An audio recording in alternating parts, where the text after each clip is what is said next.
Welcome back to Night Mind, friends. Glad you could join me in the office this evening, and I do hope you're prepared for a longer night in. Last visit, I said I'd like to find something we could really dig into for a while. Tonight, I'm glad to say I've got something that truly works. An ARG that really fits the interaction mandatory description, with a special touch you don't often see. This project sent itself to people, and they're quite lucky. Though you may be too, as the contact form for the game includes information for a physical address and a text about potential for sending small, inexpensive, leadership-approved tokens of appreciation. Talk of Field Studies Institute largely began in February of this year, due to a package delivered to Michael Anderson of the long-standing ARG and Immersive Experience coverage site, ARGNet, and Marn of the Argonauts podcast, dedicated to long-form deep dives into various finished and defunct ARGs. I recommend checking out both of these platforms, where the love and exploration of ARG is, and always has been, expansive and dedicated. Links are in the description. And once more, a shout out to Michael of ARGNet and Marn and Andrew of Argonauts for all their years of work in uplifting and broadcasting the art form and its creators. There was a third person who received a package I'm aware of. The host of a YouTube channel equally dedicated to unfiction and ARG, SinisterHeart, who made a long dedicated dive video for Field Studies Institute and has been doing excellent dedicated work on plenty of other topics, including a 4-part unfiction iceberg series. So if you're ever looking for a massive rundown of what's out there, I do advise taking a look. Like I did with Michael, Andrew, and Marn, a shout out to SinisterHeart for having a lot of heart for this art, and gratitude for all you've done to uplift creators and their work. The packages sent as part of Field Studies Institute were quality crafted, marked with a logo and info for FSI, Archives Division, cataloged as Item 083951, Bin 1M, discovered 1974 in Nome, Alaska. Upon opening the package, immediately visible were a cassette player and headphones, a tape in an envelope, a lanyard, some documentation, and a notice placed in a blue envelope attached to the underside of the box lid. Michael Anderson of ARGNet has a video exploring his FSI gift, and FSI has an official upload showing what was sent out as well. An overview was given of the contents of the package before close-up examinations. The notice was hole-punched for 2023, the last year it had been inspected, and a warning marked that transient objects are present. Please read this warning notice immediately upon opening this container. While rare, objects from a space-time deviation may be radioactive. An inspector signature is provided, with an expiration date of 5/29/25. A look at the cassette envelope labeled no date of origin except the year 1999, with the date of transience as March 28, 1974. The cassette itself is marked as a copy of a transient object, and labeled Supersonic Tours Audio Guide, 1999. Documentation is provided for the cassette player instructing use. Under the safety section, we get hints of a temporal lab, a research and development wing, and Division X. Users are told, to avoid interference caused by the remnants of a space-time deviation, do not use the equipment within 10 meters of all copy machines, printers, office phones, or other communication-focused technologies. We're able to take in the lanyard, containing a visitor pass for the Other Side experience, a chance to witness another world at the Moonshot Motel. The other side of the pass adds, these vessels are mere projections, and through our connection to the universe, we may all live beyond this reality. Next, a 2-sided info card for Supersonic Territory, featuring supersonic tours in spring 1999, inviting people to launch into adventure and experience the mysterious, with a visual of something flying up into the sky off the coast. The reverse side describes Supersonic Territory as a mysterious wilderness located in the vast stretch of Florida's eastern and southern exclusion zones, with more than 20,000 square miles of diverse flora, fauna, and unexplainable phenomena. Sounds like our kind of place, right? Our multi-day excursions will take you on an incredible journey. You'll see things you never thought possible, such as the Moonshot Motel, home of the Other Side experience. You'll explore the remains of an old theme park and experience the effects of time dilation firsthand. You'll even step foot on the soft sands of Florida's Space Coast, home of the now-abandoned original 6 launch facilities from its golden age, like RSO Station and the Kennedy Space Center. Another less tourism-centered document follows, a transient media interference form. A red stamp marked it for special handling, and while the shot here is nice, Michael Anderson's are a good deal better. Thank you, Michael. According to this, a member of FSI checked out object ID 048125 for use in something redacted, and it originally included information on side A only. Upon further inspection, a message was found on side B. A copy was made to protect the data, and the transient state is the same as on the package. Discovery and report was November 16th, 2023, signed off by an admin on November 20th. Another element we have to thank Michael Anderson for, once again shout out to ARGNet, is the actual recording of the cassette tape, both sides of it. First, side A, the normal abnormal piece from a version of Florida that doesn't exist. Good morning. Welcome to the third day of your journey through the supersonic territory. I hope the included breakfast was delicious and that you're ready to venture further into this vast wilderness where you will see things you never thought possible. I'm so glad you chose Supersonic Tours to be your guide through Florida's exclusion zones. First, a quick recap. As you learned yesterday, the exclusion zones, informally known of course as the supersonic territory, were once home to millions of residents. In the 1970s, an explosion of industry took root within and surrounding Cape Kennedy, but was followed by expansion in all directions over the next decade. Facilities to house and launch space-bound vehicles dotted the majority of the Floridian landscape, and in 1979, a government order created the eastern and southern exclusion zones. Of course, rumors abound regarding the creation of the zones and the high concentration of unexplained phenomena that still take place within the border. Throughout our journey into this vast territory, we may even see scientific expeditions venturing deep into the zones to conduct experiments, collect samples, or perform other scientific endeavors. If we do, please do not speak with or otherwise engage with the expeditions. It's best that we leave them to do their work uninterrupted. With that said, please feel free to relax and enjoy the sights of the supersonic territory. Hello again. I hope you've enjoyed the sights and sounds so far on our journey. As we're just a couple of minutes away here today, our first stop brings us to the Moonshot Motel, a place unlike any other. Here in the supersonic territory, there are many places where you can experience the strange and mysterious phenomena that the zones have become famous for, but nothing is quite like this. Within the motel, there exists a special place, a room that is unlike any other.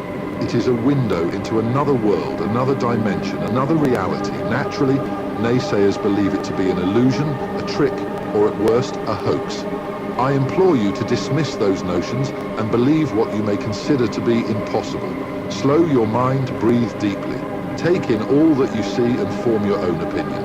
If you need it, there are restrooms within the building, along with a snack bar with light refreshments and small sandwiches. I highly recommend the tuna. There's also a small souvenir shop with postcards and other keepsakes to remember your journey. Please be careful exiting the bus and return within 1 hour. Thank you. And, of course, side B. It all happens at once. The body becomes a collection of molecules. I wasn't at home. Blood, bone, flesh, soul, stretched out, so putty, and my feet are 1,000,000 miles away.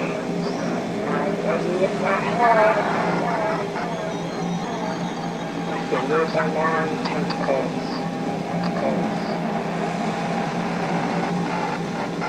Large shirts.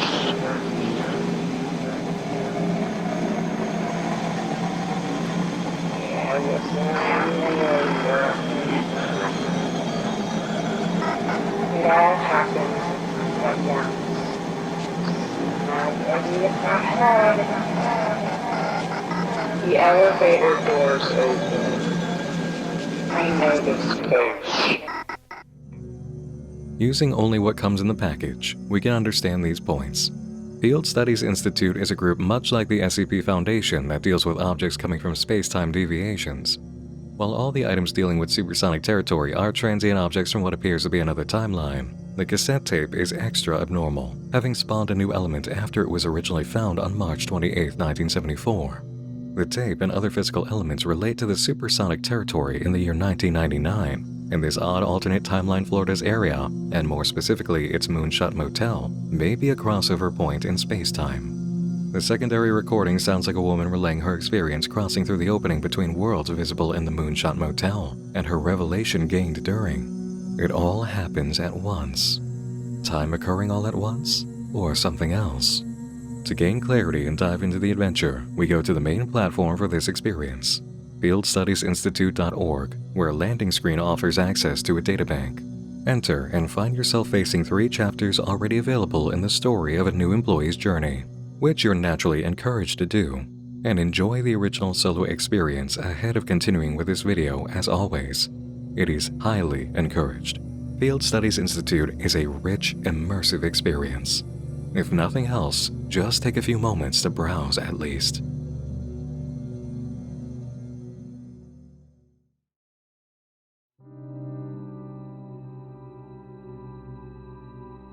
A short primer for setup on the basic premise is given at the head, labeled Databank Abstract. This databank contains transient objects from Redacted. These objects arrived in local spacetime and were collected between 1970 and the present. Relevant internal documents may also be present. For more information, please consult your employee handbook. Chapters in the Field Studies Institute story are composed of items within the Institute that require processing and employee logs, contained under one labeled folder. Many of these files are under codenames, and you'll find a mix of dates of origin to the right. Dates preceding the year 2024 mainly pertain to the time an item was discovered in this timeline. 2024 dates are the active, recent element of the story as our employee characters interact. On occasion, you'll notice a date marked by an omega symbol, a unique item from 1999. Our introductory chapter, Folder 0, is titled Interior Overture. Orientation Film Part 4, Recovering Transient Objects. The film shown here, the 4th in a series, was used during the orientation and training process of newly hired or promoted field recovery specialists. Parts of this film, and the rest of the series, were destroyed when an employee improperly stored the items. A procedure is given which goes as follows. This is not a transient object. However, this item contains references to Redacted and is therefore included in this archive as requested. No further procedural information is available. Most of the time, this text on an item doesn't change. Additional information tells us this film series was used for orientation from 1975 to 1979. A new film series replaced it in 1980. So, are you ready to get oriented? You've reached film number 4 of your Field Studies Institute orientation. Please refer to page 10 of your employee handbook for accompanying documents. Throughout this film, we will discuss the nature of transient objects. We'll learn how they are located through their distinct electromagnetic signature and the proper handling, cataloging, and storage of such objects. The first transient object that we are aware of first appeared in 1970, and many more have arrived since. The Field Studies Institute has made the retrieval and study of these objects a top priority. As a recovery technician, your role is vital to the success of the Field Studies Institute and the safety of the world. While many transient objects may appear to be from the future, they have a far stranger origin, a space-time deviation. Deviation omega is the result of experiments on anomaly OP01 that took place during Project Soma on December 31st, 1969. Transient objects may appear as typical, even mundane items that you may come across throughout a normal day. A coffee mug, perhaps, a book, even a radio. But consider for a moment the contents of the book. Does it describe a recent history that you are unfamiliar with? Does it discuss world events from a seemingly impossible future? You may be surprised at the number of transient objects around you. In recent years, we have developed technologies that can identify the distinct electromagnetic signature of these objects. This allows us to retrieve them more quickly and reduce the risk of contact. While many transient objects will be lost to remote or unreachable areas of the world, your diligence allows the Field Studies Institute to build a near-complete history of deviation omega. Did you get all that? If it was difficult to pay full attention due to taking in how wonderfully depicted all of that was, I don't blame you. This short film has multiple actors, loads of equipment and props, shot professionally, an altogether very surprising and exciting element of an indie project in the field. That's right, indie. Field Studies Institute has all the appearance of an ARG that usually has a small studio behind it as a tie-in to a mainstream offering, but this is genuinely independent work for the passion of doing it, which makes this all the more impressive. Calming down from the excitement over that marvel, we return to what this video has to teach us. On December 31st, 1969, the team behind the secret Project Soma conducted an experiment on a yet-to-be-specified anomaly, resulting in space-time deviation omega, the generation or connection with a different or new timeline. As a result, many space-time deviations occurred from 1970 on, usually in the form of transient objects from this alternate future. In order to contain these anomalies, the Field Studies Institute was established, and its recovery technicians are tasked with tracking and collecting transient objects. Finding them is easier than waiting to hear about citizens discovering them by accident, thanks to the distinct electromagnetic signature of the objects and the special equipment developed by FSI to detect it. And you know, there's a hint about how ensuring they're picked up will guarantee the safety of the world before teaching shifts rapidly to other points. This orientation video is wonderfully immersive and impressively crafted. The dedication, skill, and passion is clear, and gives us a great primer on tone and scenario as we venture into Employee Log 1 from February 6, 2024. L. Ashford introduces themselves to the new employee working overnights, T. Novak, and says to call them Ash. The initial exchange is pleasant, general, expected of a new employee meeting an established one. Ash does encourage using sick time if T is ever feeling unwell, saying, "This place can drain you." The job is simple. Create a new databank on the file share, convert everything analog to digital from the archive bins that N is assigned, assign catalog IDs, identifiers, etc., make sure to reference the original archive bin, and transcribe text. The first bin is all internal work from the Institute, nothing transient. Ash mentions the film reel we just viewed, then asks what T is having for dinner. T confirms they saw the film and asks what all the codenames on some of the files for archiving mean before admitting that dinner will be a tuna sandwich. We're then given access to that material. Not the tuna sandwich, the files. Moonlight House, Shadow on a Mountaintop, and Rat Adaptation. Moonlight House is the field research testing instrument used between 1974 and 1977 to aid field recovery techs in the detection of transient objects via distinct electromagnetic signatures. It's basically just one of the items from the film, but a simple and effective way to immerse us in the world with a touch of museum feeling. Shadow on a Mountaintop is Stranger, a mayfly specimen, used in a study during Project Soma, which began the chain of events that generated FSI. It is relevant to something redacted. Rat Adaptation is much more involved. A Project Soma briefing sent to Dorothy Ross by the Department of Defense requesting her participation. Project Soma was created after the recovery of a redacted item during a secret mission to study the origin, purpose, and potential scientific and/or military uses of the redacted object. Upon the end of Project Soma, the 5 remaining members agreed in principle to found the Field Studies Institute. Checking out the package, we find a key for the Moonshot Motel. We're already familiar with that, and the letter to Dorothy Ross. In April of 1967, a discovery was made by an unmanned mission to the lunar surface. It created more questions than answers. I am asking that you join me, along with 6 others, for an opportunity to find answers to questions we thought to be known only to God Himself. Your expertise is a necessary addition to the program. Arrangements have been made for your accommodations at the Moonshot Motel. A key to your room and further information is enclosed. So Dorothy Ross was summoned to Project Soma, and her first meeting grounds were at one of the most anomalous locations in the alternate timeline? That can't be coincidental. Further within, we open the briefing, which details a collaborative effort between the DoD and NASA. The retrieval of the Surveyor 3 anomalous object by C. Dovell and M. Ford. The briefing is detailed for what we're shown, given a text rundown, a photo, and a map of the lunar surface area explored by Surveyor 3. As mentioned previously, Surveyor 3 launched on April 17, 1967 from Cape Kennedy and touched down on the lunar surface 3 days later. It wasn't without incident. The lander's descent radar was confused by what was initially determined to be highly reflective rocks. Further study of photography from the mission determined an anomalous object of unknown origin likely caused the issue. That appears to be what's occurring in the included photo. It's far too bright to gauge what's being captured.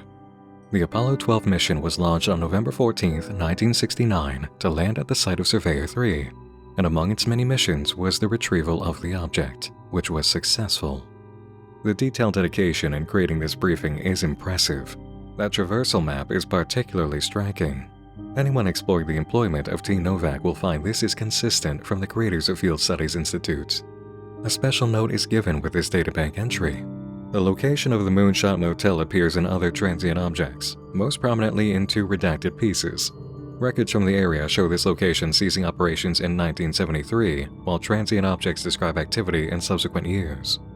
It's worth noting that the origin date for the rat adaptation briefing is November 27, 1969, and the mayfly specimen related to a study in Project Soma is from December 22, 1969, just 9 days before the event that generated space-time deviations.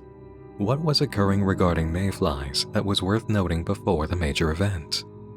Employee logs continue from here, with Ash apologizing to T for potential unintentional insults and describing how easy the job is. There may be missing communication for us, because Ash references a tape that looks odd that T described. It's not something I've seen before, Ash writes, but it reminds me of the half-inch tape that would go into an IBM 729 or something similar. Most objects from the deviation's early 70s are relatively straightforward. Similar architecture and technology to what we had at the time, but as we go further in, we have to get creative. I'll send it over to technology. Maybe they can come up with something. This raises an interesting point to consider about a space-time deviation resulting in a different timeline.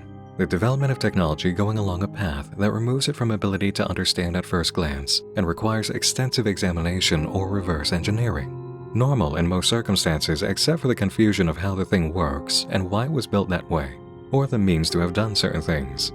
Other roads taken to Rome, you might say. When it comes to the code words for files, Ash mentions an employee in the mid-90s who ran the archives and used a list of words that had to be followed for naming conventions. Kind of a strange story, Ash goes on. He had bounced around a bit between departments working on various projects, against policy now. Anyway, there were some rumors that he stopped showing up to work for a couple months and then one day just came back in like he hadn't been playing hooky for a quarter. Like time kept going for everyone else, but for him it just skipped. I think this place probably took a toll on him. This is why you should use your paid time off. It's there for a reason. No need to be a hero. T responds saying they were unable to upload much that night, but they'll get to it ASAP. Ash wonders if they've accidentally offended T again, this time about their enjoyment of tuna, but T asks if Ash has ever experienced something unexplainable working at FSI. 3 archival items are given to us next, including the Employee Handbook from 1975, which we'll go over first. It's internal publication number 19 from Merritt Island, Florida. Only 2 pages are revealed, with information about the 8 members of Project Soma who started FSI and inspired the logo mark. Soma's members were the nation's brightest minds, meant to set a course for humanity's future, and FSI is apparently not just for collecting anomalies. It's been at the forefront of humanity's quest for knowledge, looking to uncover the universe's secrets. In regards to FSI's headquarters, the Arthur Reese Building, this is stated. The events of December 31st, 1969 have naturally led to many documented events that may appear unexplainable to an outside viewer. While this may cause some unease for new hires, most employees have reported little to moderate impact on the ability to do their work normally. Events are typically mild in nature. You may find a document in the copy machine or receive a phone call. These are simply remnants of a space-time deviation. As mundane as these events may seem, do not attempt to respond. Doing so will result in immediate discipline up to and including termination. If you experience an event that you believe is a remnant of a space-time deviation, please fill out Incident Report Form 17A, 17B, 17C, or 17D. Work with your manager to determine the proper form. If an event causes you mental, physical, or emotional discomfort and you do not feel that you can perform your work, you are allotted 5 deviation-induced discomfort days. These days are available to you as an additional benefit to your accrued paid time off. Natural enough to understand why T may have asked about experiencing something unexplainable at FSI. That leaves our other two items at this time. Allegory Chamber is the Surveyor 3 report completed in July of 1967. Again, a detailed and convincing piece in the work, with marker redactions inside pertaining to the anomaly found on the Moon. The archival item Ghost Threats is a field journal and ID badge for Casey Pennington, who worked with FSI between 1977 and 1983. In his field journal, Pennington makes notes about his work detecting transient objects all across the US, including a log of wherever he eats and the price, probably for the business expenses, and some personal moments relating to missing his wife and kids. Of particular interest in Pennington's findings is a transient object that relates a Mars landing in the alternate history. In the next series of employee logs, Ash informs T that strange events, space-time deviations within the building, happen to all of them eventually. And it is disorienting, but after a couple of times, you get used to it. T asks what it was like, and Ash says that it was in 2014, a call at the desk. Some woman's voice, distorted through static, hard to understand. To help orient T, Ash had the recording pulled from archives and put on the databank to listen to, along with the incident form. Here is the audio. Thank you for contacting the Field Studies Institute. Your call is important to us. Please listen to the following instructions, as they may have changed. For research and development, please press 1. For the physics lab, please press 2. For human resources, please press 3. For the temporal lab, please press 4. For the archives division, please press 5. To reach all other departments, please...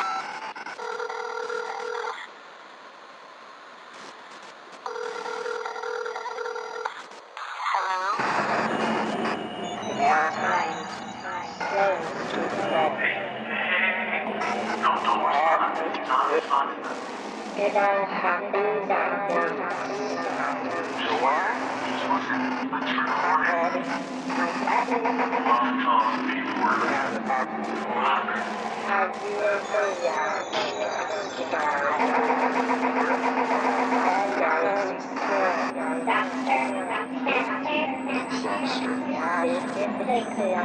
There's an explosion of stardust. But it all exploded. The last fire, dark skies, there's nothing now. Just a black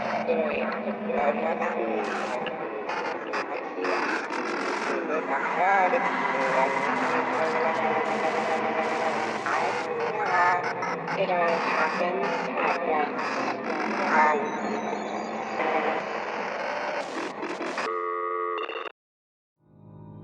Familiar but different, and that phrase is known to us.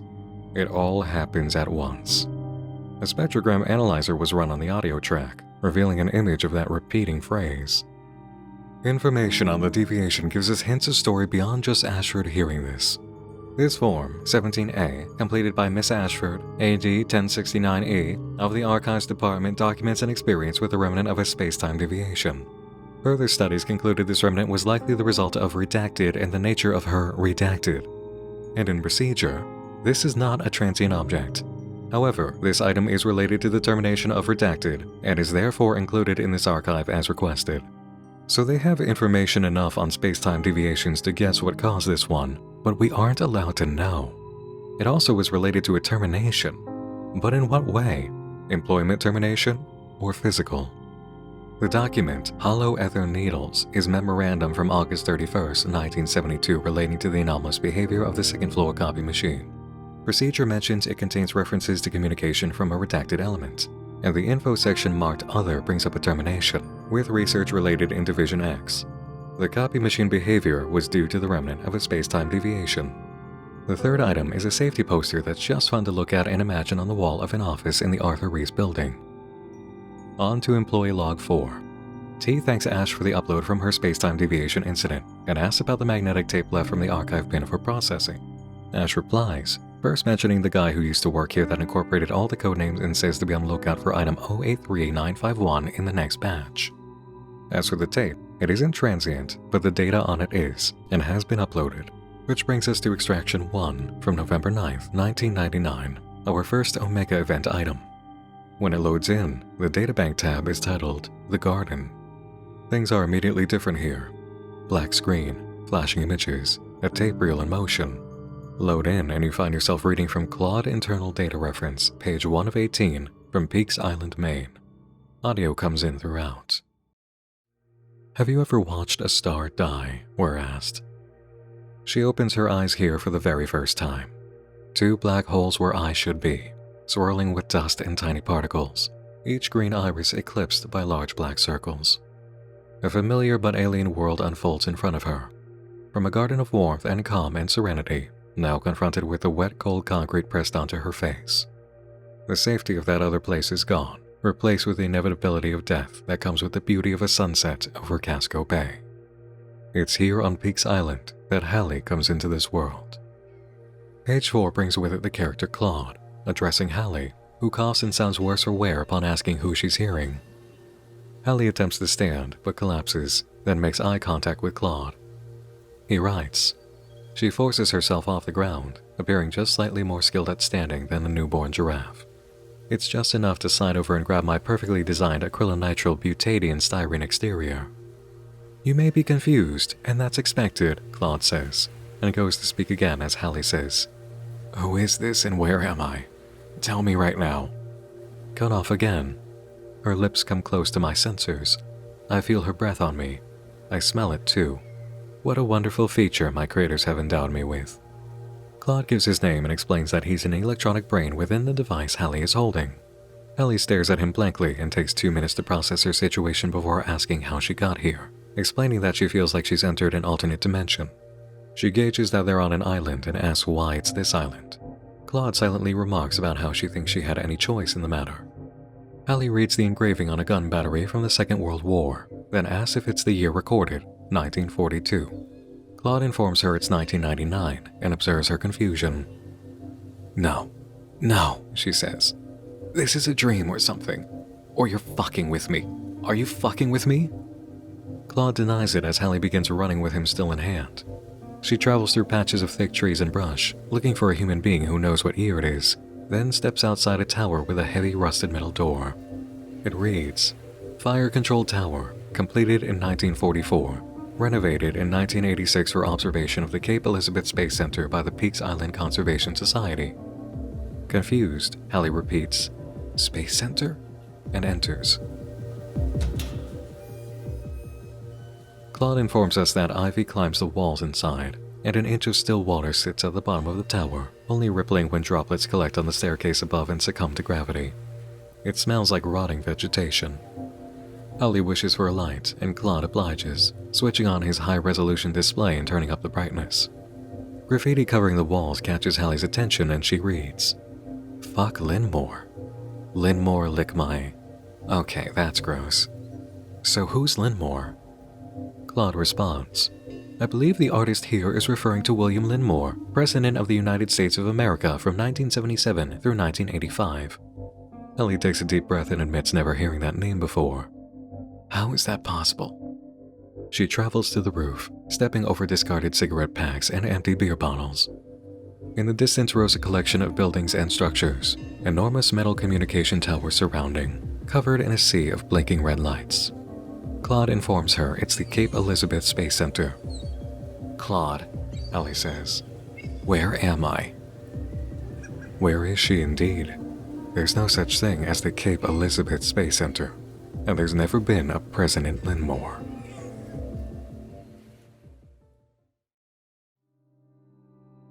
Back in the databank, we enter folder 1, Lost and Found You. The item Ash told T to look out for, 083951 Wax Hyperion, is already present. The box received by the aforementioned recipients of FSI materials concerning Florida's exclusion zones. Procedure here is of interest. This collection was redacted under the supervision of Division X and delivered to several redacted individuals for further study. Perhaps the redacted names here are a clever way to refer to those who receive packages. Items within have their own pages, giving us more background. The brochure for supersonic tours confirms that for FSI's side of reality, the Moonshot Motel stopped being active in 1973. In the transient object, the brochure, it's described as operating in 1999. For the page concerning the supersonic tours tape, Background reads, in 1979, the United States government issued an order to create the eastern and southern exclusion zones in the state of Florida, which were colloquially known as the supersonic territory. Many years later, after the collapse of the U.S. space program and continuous study of anomalous events within and surrounding the territory, supersonic tours help visitors enter the zones to experience some of the more famous attractions. But wait, does this mean the deviation from the brochure was the closing year of the Moonshot Motel and not the existence of supersonic territory? Wouldn't the background have declared this the alternate history and FSI's perspective if it was the alternate history? Why are they treating the collapse of the space program as normal background? Are we in an alternate history to them? Or is the background section simply ambiguous? The space-time deviation on the tape and the associated incident form has background and procedure familiar to us, reminding us of the info on Ash's experience. The page concerning the past to the other side experience at the Moonshot Motel doesn't have anything major for us beyond describing what happens in it as a redacted term within a space-time deviation. Now, in all of this, what was it that Ash wanted T to catch regarding the employee who came up with the naming system? Codenames for items all have odd pairings of 2 or 3 words, right? T was told to be on the lookout for items from this box relating to the employee who used that system for the archives. Every time you pull up an item, in the address bar, the URL ends in that codename system. On the back of the Moonshot Motel badge is the quote from Kali Zaman that has 2 words underlined, Vessels Beyond. What if we just gave that a shot? A databag crash, which then delivers us a desktop from December 31st, 1994. 6 choices here. The menu above isn't for much we can immediately see beyond changing from light to dark view. Above, the codename in the address bar has changed to Losing Control. My desktop produces an error. Could not connect to local desktop. Never mind that. Let's save Do Not Open for last, since that symbol is literally a bomb. Soma Final. Now that's more like it. Open the image in a new tab for better viewing. This is a log for an unscheduled emergency session of Project Soma featuring only 5 members at 3:07 a.m. on January 1st, 1970.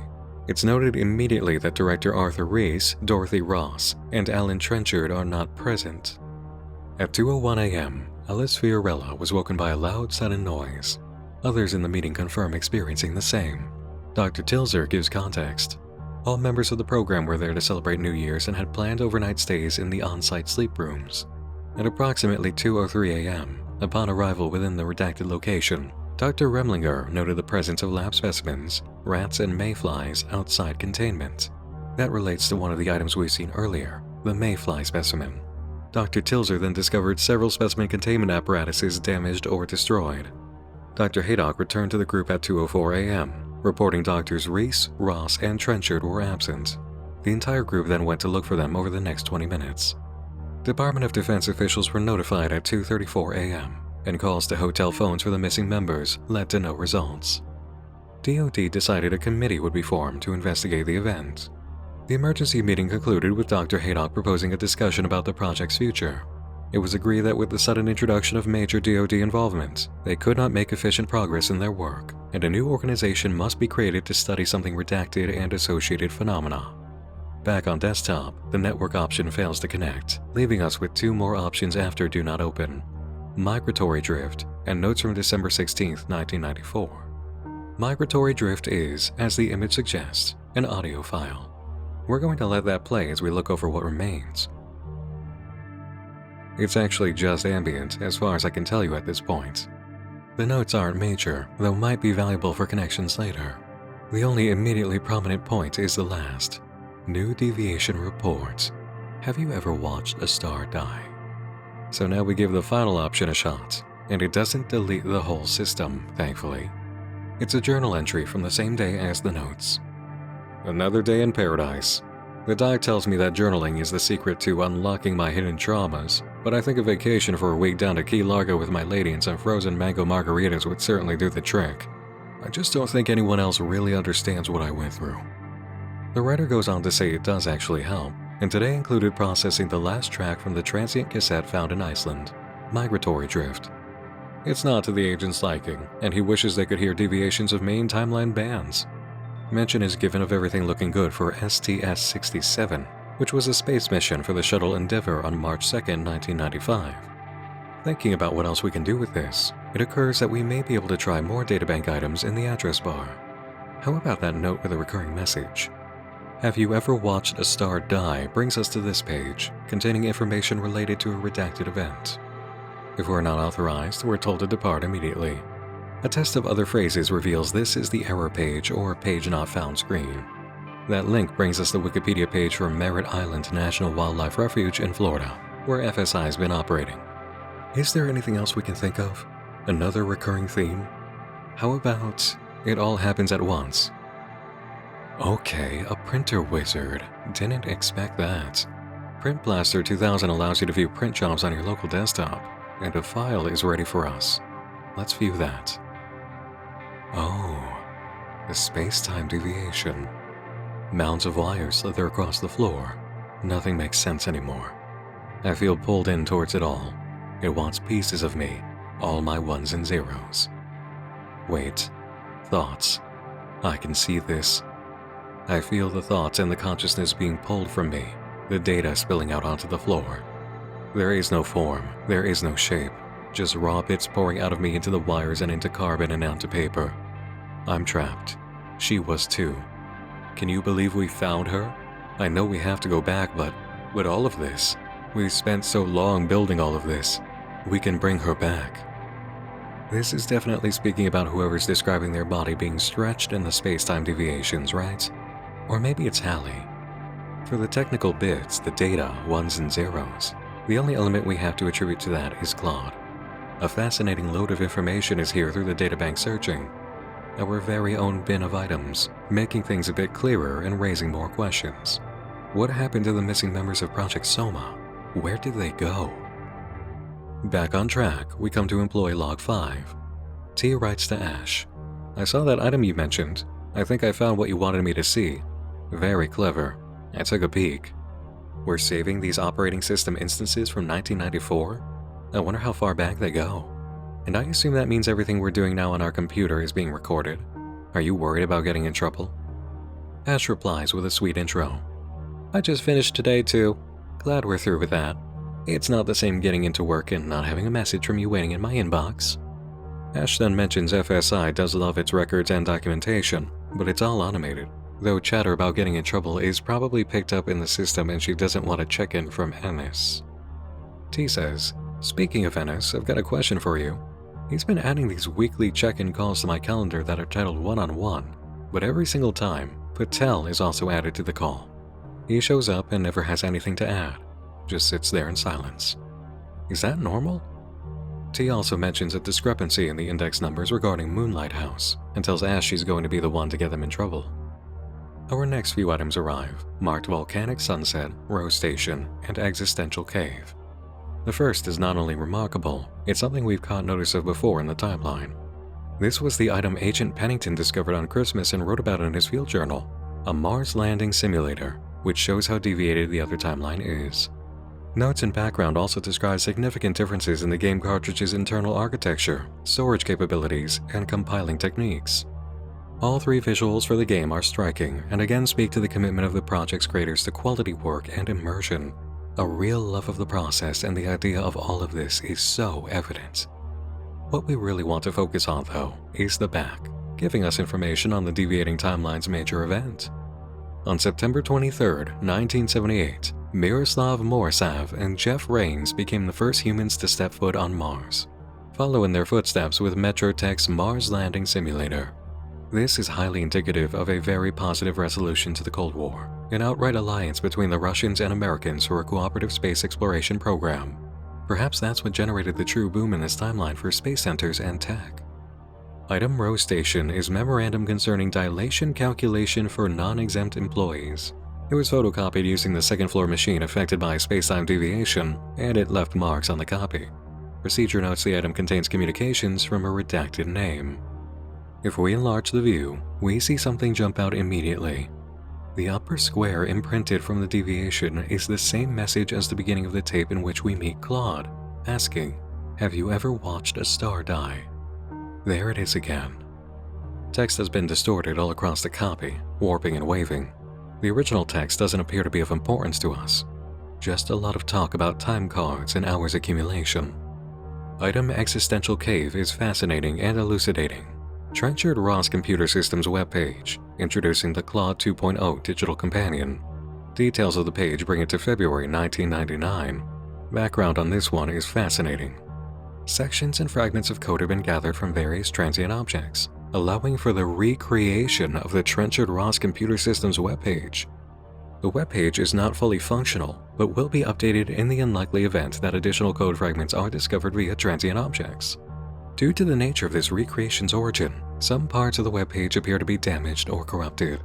We present the webpage as is, without alteration, leaving the files as they would have existed within the spacetime deviation. The way they're describing this, it's like you can actually visit the site. Can we? TrenchardRoss.com. Yes. Yeah, we can. This is immediately more immersive and impressive than it already was. Great just keeps getting better. Alright, where do we go first? Maybe we should try buying a Claude and trip directly into a space-time deviation. What they call the anomaly is a gift. The human's use of it would be blasphemous. It is a work of incredible sophistication. They believed its intended use would never be known, a secret lost to time, but I have discovered remnants from its creators. I know its true purpose. This speech is in Claude's style, and with its context, we can assume at this moment it's communication from him. The search box on the lower left reads 1972, and the text about the company's softball event flashes periodically. There is a guest book. Try accessing it and a message comes up on the side. We'll need a still frame to read it. I derive some joy being able to traverse the surface of the object. The garden has revealed many truths about our reality. The realm in which we reside is not unique or original. It is a deviation, a copy, not without errors, of course. The garden again. We'll need more information on that, but this alone all seems very important. As for Claude's traversal of the surface of the object, we can't really place what he means yet, but this does reveal he's aware of the deviation, and it's a unique kind of deviation. And it may present more information than at first glance. Only two other pages appear to change things: Systems and Claude AI. Systems will produce a space background. Star Systems, you see. Claude AI produces an overlay of a text conversation between TR-22 and TR-27. Guessing the TR stands for Trenchard Ross, and context indicates employees. They're discussing baseball players going on strike, when suddenly, an incident with the server occurs. Mainframe overflow, right across the board, total capacity. Incredulous, TR-22 comments they've never written this much to the disk ever. 27 says they have to pull the plug, even with no time for a backup. Considering this conversation comes from accessing the page regarding Claude AI, we can assume he's got something to do with this. We already know he's here. One more note about this item. It's another from 1999, marked with the Omega symbol in the databank.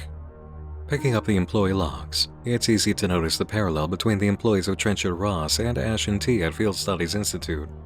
T requests that Ash refrain from anything more that may get them in trouble at work, and Ash replies a couple days later saying, "Do you see this place? Do me a favor. Stand up. Look over the little walls of that tiny cubicle of yours. Do you see anyone else? We won't get in trouble if you just stop saying it. And fine. Apologies for the teenage level maturity. Was building out the links, needed a placeholder. Forgot to change it back. My bad. Thanks for fixing them." Ash explains the term one-on-one is meaningless here, and she's also been monitored by Patel. Returning to work talk, the next batch of items are all deviations according to T, who wants to clarify what that means. A different reality? A different timeline? Ash says that it's basically that, but those in the archives know very little. Only one fact is certain. They've never found anything before or beyond the time span of 1970 to 1999. The next item, codename Orbital Greenery, is the Battery Steel Observation Tower plaque from Peaks Island, the setting for Claude's meeting with Halley. Background information confirms the Cape Elizabeth Space Center is part of the deviation timeline, which gives us more of a sense that supersonic territory is as well, and the descriptions from FSI were just vague enough for a sense of confusion. The plaque was discovered January 9, 1975 in Mexico. Other information explicitly mentions the extraction file we know this is from. Codenamed Twin Apollo is a VHS tape with one of the worst font choices for a title in the history of poor design. The Pioneers of the Martian Frontier is a production by Curiosity Channel, in cooperation with the International Organization of Space Exploration and Technology, a documentary that was created during preparation of the Colonial Mission to Mars, set for July 7, 1988. Discovery info from FSI on this may give you a light chill. This transient object was discovered soon after the collapse of the redacted element. When it was discovered, the documented history of redacted was sparse at best. A collapse within FSI's timeline or the deviation timeline? Let's keep that in mind going forward. There is audio attached to the file from the tape. Here, listen.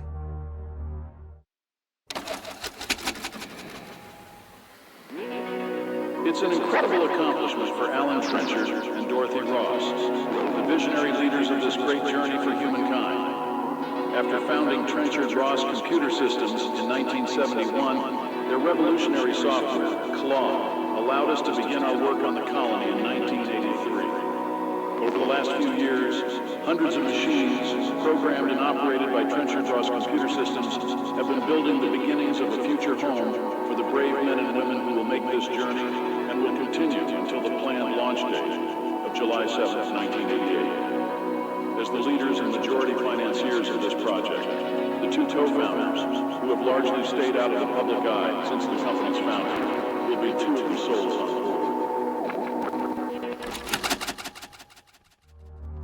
What? Alan Trenchard and Dorothy Ross made up Trenchard-Ross. Those are two of the founding members of FSI who went missing. But in that timeline, they came together to launch the company that created Claude and became so wealthy and influential they led the space program to colonize Mars? And they began the company in 1971. Page from Trenchard-Ross's website gave us the year 1972 in the search bar. Work on the colony mission began in 1983. How successful was this project? I guess we'll find deviation items that tell us later. At this moment, we can observe our first occurrence of specific individuals with deviation counterparts, Alan Trenchard and Dorothy Ross, who both intended to go up to the colony, and we face a question. Are these actually deviation counterparts, or are they the same people having crossed into the deviation? Employee Log 7 picks up right from Log 6. T confirms with Ash that all of this began after Project Soma. There's a bit of banter and joking back and forth about how some deviation items aren't thrilling, and Ash spinning a story about a can of transient tuna fish somewhere in the building. Item archival continues, the Trenchard-Ross coffee mug serving as a Bronze Seller Award for Claude software sales in the pharmaceutical vertical, first quarter 1999. Only interesting bit here is by FSI. This object was redacted for use in the Recovering Transient Objects Orientation film. Would the redaction be duplicated? Because if it was just requisitioned or something more ordinary, we wouldn't need a redaction, would we? Then there's codename Payload Maneuvers, a book by Project Soma director Arthur Rees, The Garden of the Multiverse, which may mean we just found our best source on Claude's garden. But see this. Director Arthur Rees, who, like Alan Trenchard and Dorothy Ross, went missing in the early morning hours of January 1st, 1970. That element is important in considering this item. The book is original to the FSI timeline too, published in 1964. This is a reprinted edition from 1977 that comes from the deviation. Open the book and you'll find it's from Peaks Island Public Library, once again bringing us to the location Hallie met Claude. We're given extremely limited pages to read, of course, but of the information we do have, it begins with talk of bubbles in the universe and potential for expansion and contraction of universes, as well as how it affects the structure of our own. Traversal is an entire chapter in the book, and we're shown the front page, with a question proposed of a traverser looking at two different universes. According to the text, it is widely accepted that the traversal between two or more natural universes is highly implausible, if not impossible. As is discussed in Chapter 1, it is foolish to blindly accept that the sea of bubbles are all natural, or that they must all be natural, always, and traversal to an artificial universe removes many of the obstacles. Yet there are many obstacles still. In the event one uses the wormhole, some hypothesize that the effects of gravity could be similar to that of a dark star, an object with such immense mass and gravitational force that even light cannot escape. The gravitational pull on one side of the body would be stronger than the other as a user traversed between universes, leading to tidal stretching of the body in ways that would likely be fatal. Furthermore, if those effects could be survived, the effects of time dilation would result in the Traverser witnessing the remaining life and eventual heat death of their departed universe in mere minutes, perhaps even seconds. Stars and galaxies would burn and explode in a brilliant light show, only to fade into blackness as each of the last remaining stars in the universe burned out in front of them. Immediately, Claude's question comes to mind. Have you ever watched a star die? Perhaps we've heard the response all along, carrying through elucidation on Arthur Reese's projection of the experience. It all happens at once. The greater implications here are immediately apparent with the information granted. Arthur Reese, Alan Trenchard, and Dorothy Ross may have made the jump to a purposeful space-time deviation, traversal to an artificial universe. The idea of tidal stretching of the body sounds much like the descriptions we've received from audible deviation events. A woman talking about how her physical form stretched impossibly far. Was it the voice of Dorothy Ross? Item Jupiter Mango is memorandum of catalog identifiers and an address from Ennis to Ash NT, CC to Patel, regarding the changelog of the databank.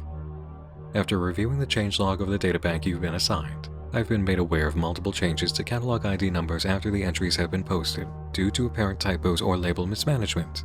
Additionally, one of the catalog IDs generated was not work appropriate. I expect better moving forward. Please provide a detailed summary of your processes and we will discuss them on your next one-on-one. So yes, they got in trouble. Employee log 8 follows, with T saying they have a week to get it all done. Ash says they will, and she's still working on the website. The code is all over the place, some of it's so corrupted there's no making sense of the mess. The second extraction file follows, origin date 10/31/1999, an Omega item, on Halloween. Evansville, Indiana. It all happens at once. Claude describes the scene. A TV sits in the corner of the room, hissing softly with static from the cosmic microwave background, illuminating the room with a ghostly white hue. A man named Reese sits at his desk, staring at the wall behind his computer. A patchwork of charts and graphs on display would reveal the moment he'd been waiting for was almost near. Claude attempts to get his attention and is brushed off. A few minutes won't make a difference, Claude notes. He'll soon know of her arrival. The air is suffocating. Hot dust blows out of piles of electronics set up along the wall.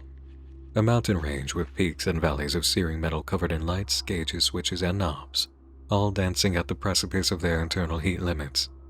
Mounds of wires cover the floor connecting it all, like snakes coiled into messy piles. Reese breaks out of his meditation to open a window. The cool fall air crashes in like a tidal wave as he removes a pack of cigarettes. Reese lights a match, sees it extinguished by the light wind, tries again to success. Claude knows what he'll do next. Play the tape. It's Pioneers of the Martian Frontier, a well-worn, warply, static-filled copy. Delicious immersion ensues as we hear Reese play the intro. Brought to you by the Curiosity Channel, in partnership with the International Organization of Space Exploration and Technology. This program will take you inside the future mission to the Red Planet. On July 7, 1988, 732 men and women will leave the clutches of Earth's gravity and traverse the vastness of space towards Mars. They will work there. They will have children there. They will grow old there. And eventually, they will likely die there. This is Pioneers of the Martian Frontier, and I hope you enjoy our presentation as we show you our heroes taking the first step into a great beyond, where we no longer abound in the Earth, but instead, we traverse the stars.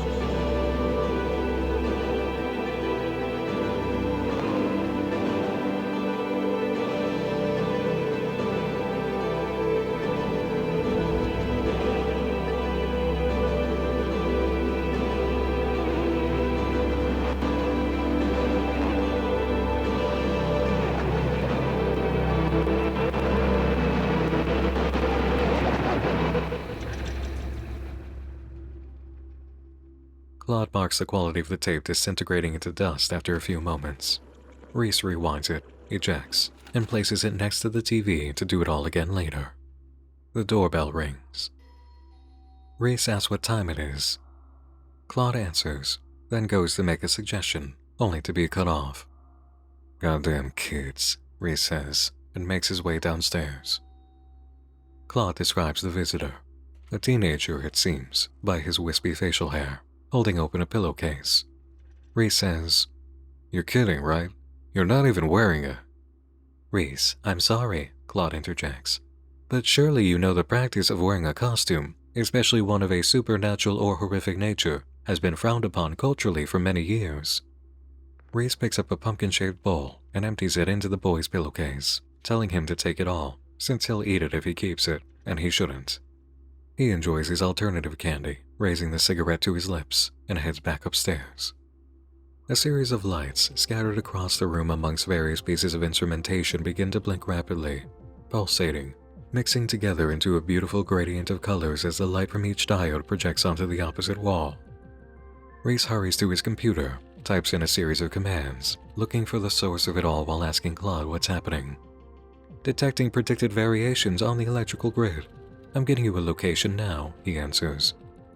"What do you have?" Reese asks. "United States, Northeast." Reese orders a location. Claude provides 3. Electromagnetic anomalies detected at the Crescent Beach Power Station and the Brunswick Hydroelectric Station. Additionally, the Cape Elizabeth Space Center is exhibiting abnormal behavior on the grid. It's a smaller footprint, but activity has been spiking. Analyzing. "That looks like somewhere in Maine. Portland area?" Reese asks. Claude informs Reese he's analyzing, but he knows the answer. Peaks Island. "It's remote at this time of year," he informs us. "We should have no problem finding her." Still, I let him suffer for another moment or two. So now, let's address the 2 immediate questions we have. Is it Hallie they've located? And is this Reese director Arthur Reese? Chapter 3, Folder 2 awaits us. Facility Ambience. The item Analog Gravitation is first up, a space travel history viewmaster with sound. The content is available for us to view, as if we're using the viewmaster itself. Apollo 24 was the first lunar mission planned and operated by the International Organization of Space Exploration and Technology. It's shown here in orbit around the Earth while astronaut Bill Allman performs an extravehicular activity, or EVA, outside the command module. A view inside the command center of the Cape Elizabeth Space Center on the coast of the Atlantic Ocean just south of Portland, Maine. This facility is a pivotal piece of the supply chain for the upcoming Mars colony mission in 1988 due to its proximity to Cascade, New Hampshire, where a large processing plant has been fabricating and manufacturing parts for years. Rail lines operated by the Cascade Railway Company allow for easy transport of finished parts to Cape Elizabeth. An unmanned Epsilon 4 rocket lifts off from the Thunder Bay Spaceport in Ontario, Canada on November 5, 1986. This mission brought supplies to the Alvarez observation platform stationed between Earth and the Moon. Throughout the 1970s, before the southern and eastern exclusion zones were created, many hotels and resorts capitalized on the surge of tourism to the supersonic territory. 10,000 years ago. Moonshot Hotel, shown here, still exists and operates within the exclusion zone. Small blue marble, cold, dark and fair. Moonshot Hotel. Beams of light traverse the universe. They find animals using rocks, bone, things are. Moonshot Hotel. Can you keep a secret? By the middle of the 1980s, many space launch facilities dotted the North American landscape. While rural, less populated areas were used when possible, urban and suburban spaces were not untouched. The Halifax Flight Center, seen in the process of being constructed here in Nova Scotia, displaced many civilians who lived west of Cole Harbor.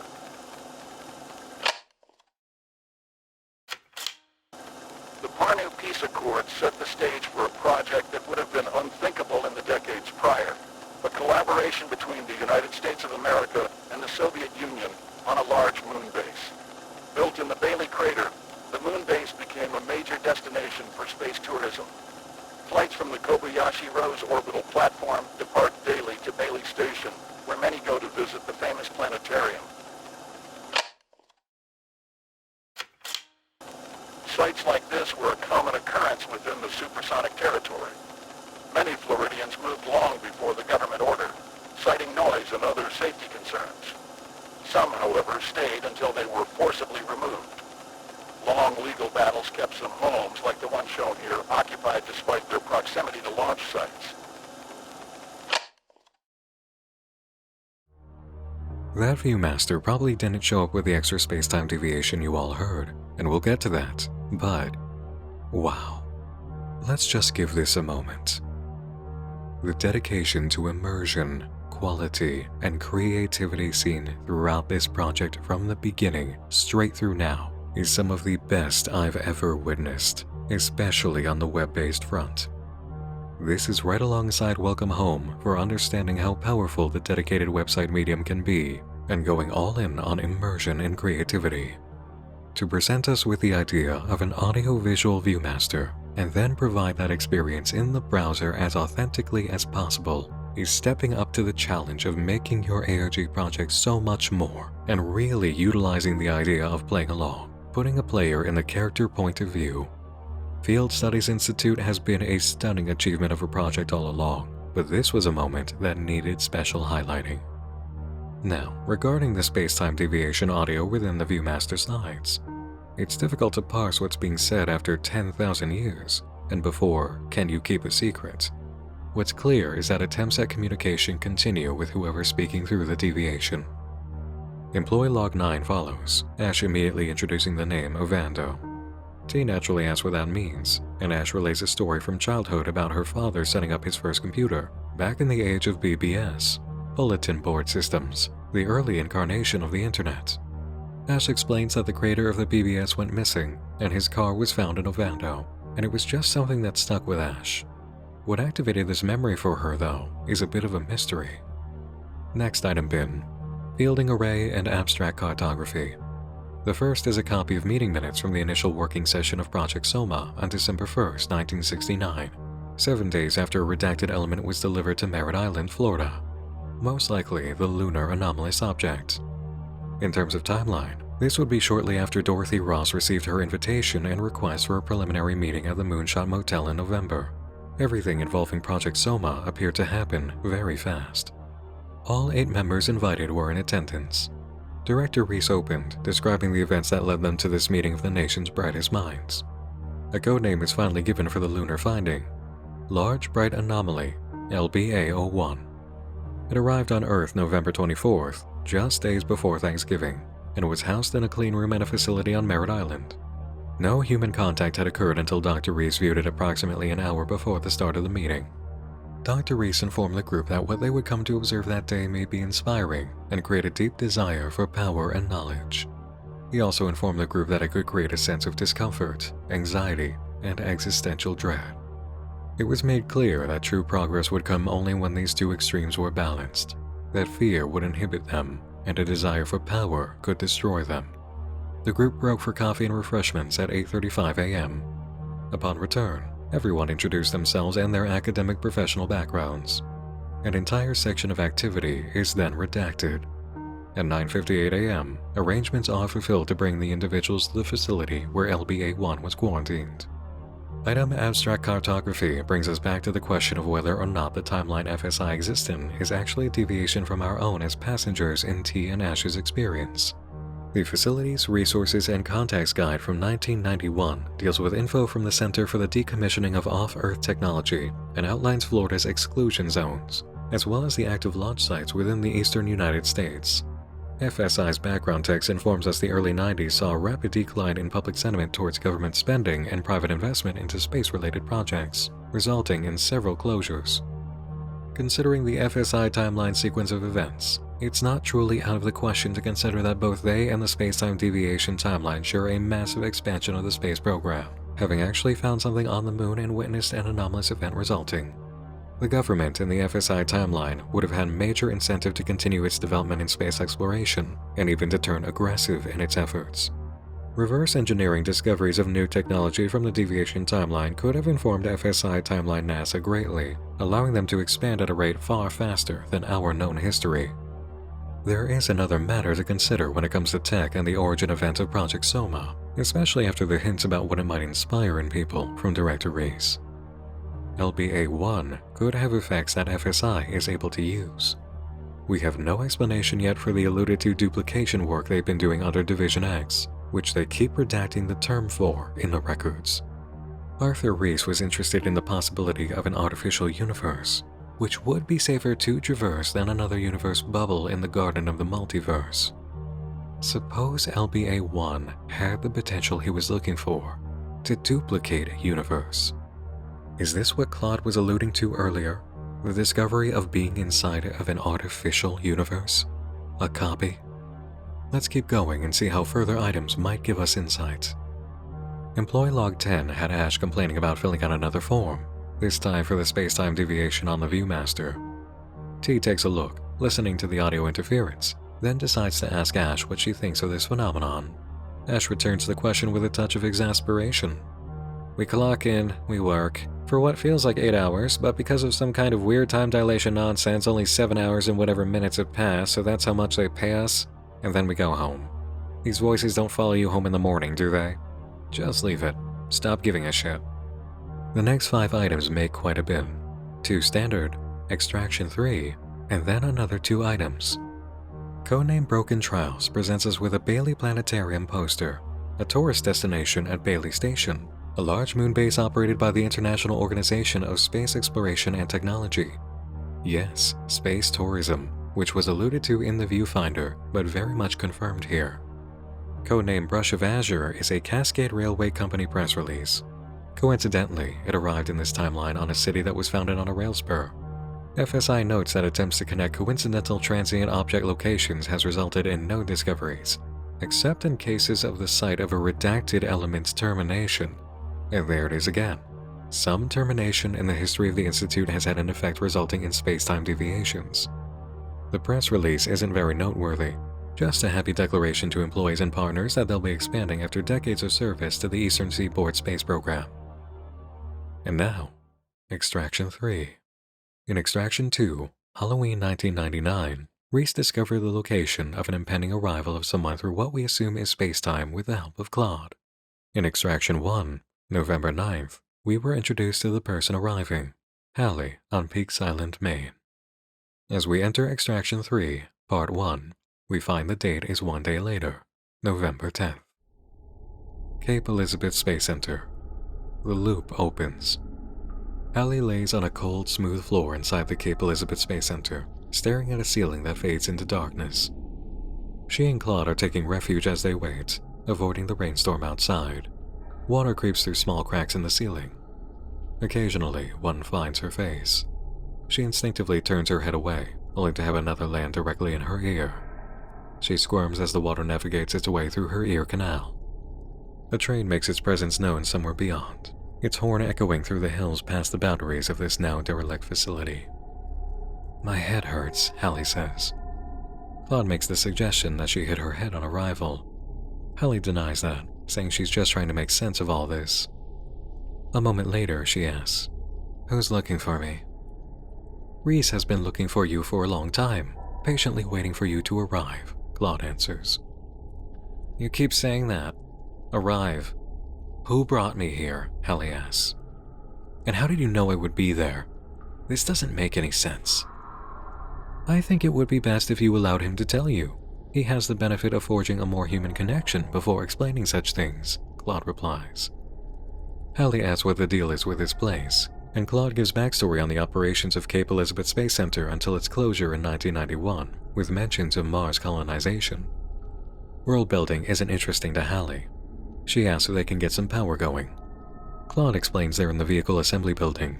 An attached administration building is more likely to have power. Hallie makes her way to administration. Claude notes what she speaks to a moment later. Much of the furniture has been left behind. Hallie rifles through some drawers, finding a document marking space program facilities. At least 50, she says. 77, actually, Claude corrects. Many of them were located in what we called the exclusion zones. Hallie finishes. Yeah, I see them marked here. Hallie leaves the documents and continues searching, soon finding a power closet. She throws a lever inside and everything in the building comes alive, clicking and humming to life. On a large curved wall, behind what was once the front desk of the visitor center, is a large painting, a mural. The large white star of the International Organization of Space Exploration and Technology logo sits in the center, surrounded by a collage of paintings depicting important moments in relevant history. They blend into each other gracefully. It is a massive piece of art that envelops her. It appears to be a timeline of sorts, Claude notes. Humanity's journey into space. Hallie studies the mural as Claude describes the events behind pieces she examines. She knows JFK and the moon landing, but asks about the rest of what appears. Claude describes the Mars landing, 1978, and the lush green field full of people depicted under a dome on the red planet. 2 humans in spacesuits look towards the dome, holding hands. The future, Claude says. Their hope, more specifically, one that never came to pass. The colony mission to Mars launched on July 7, 1988. 732 people were on board, including these 2 shown here. Regrettably, all contact was lost. That's horrible, Hallie says. Who were they? Alan Trenchard and Dorothy Ross, Claude answers. Hallie moves on from the mural, exploring the administrative building, lost in thought.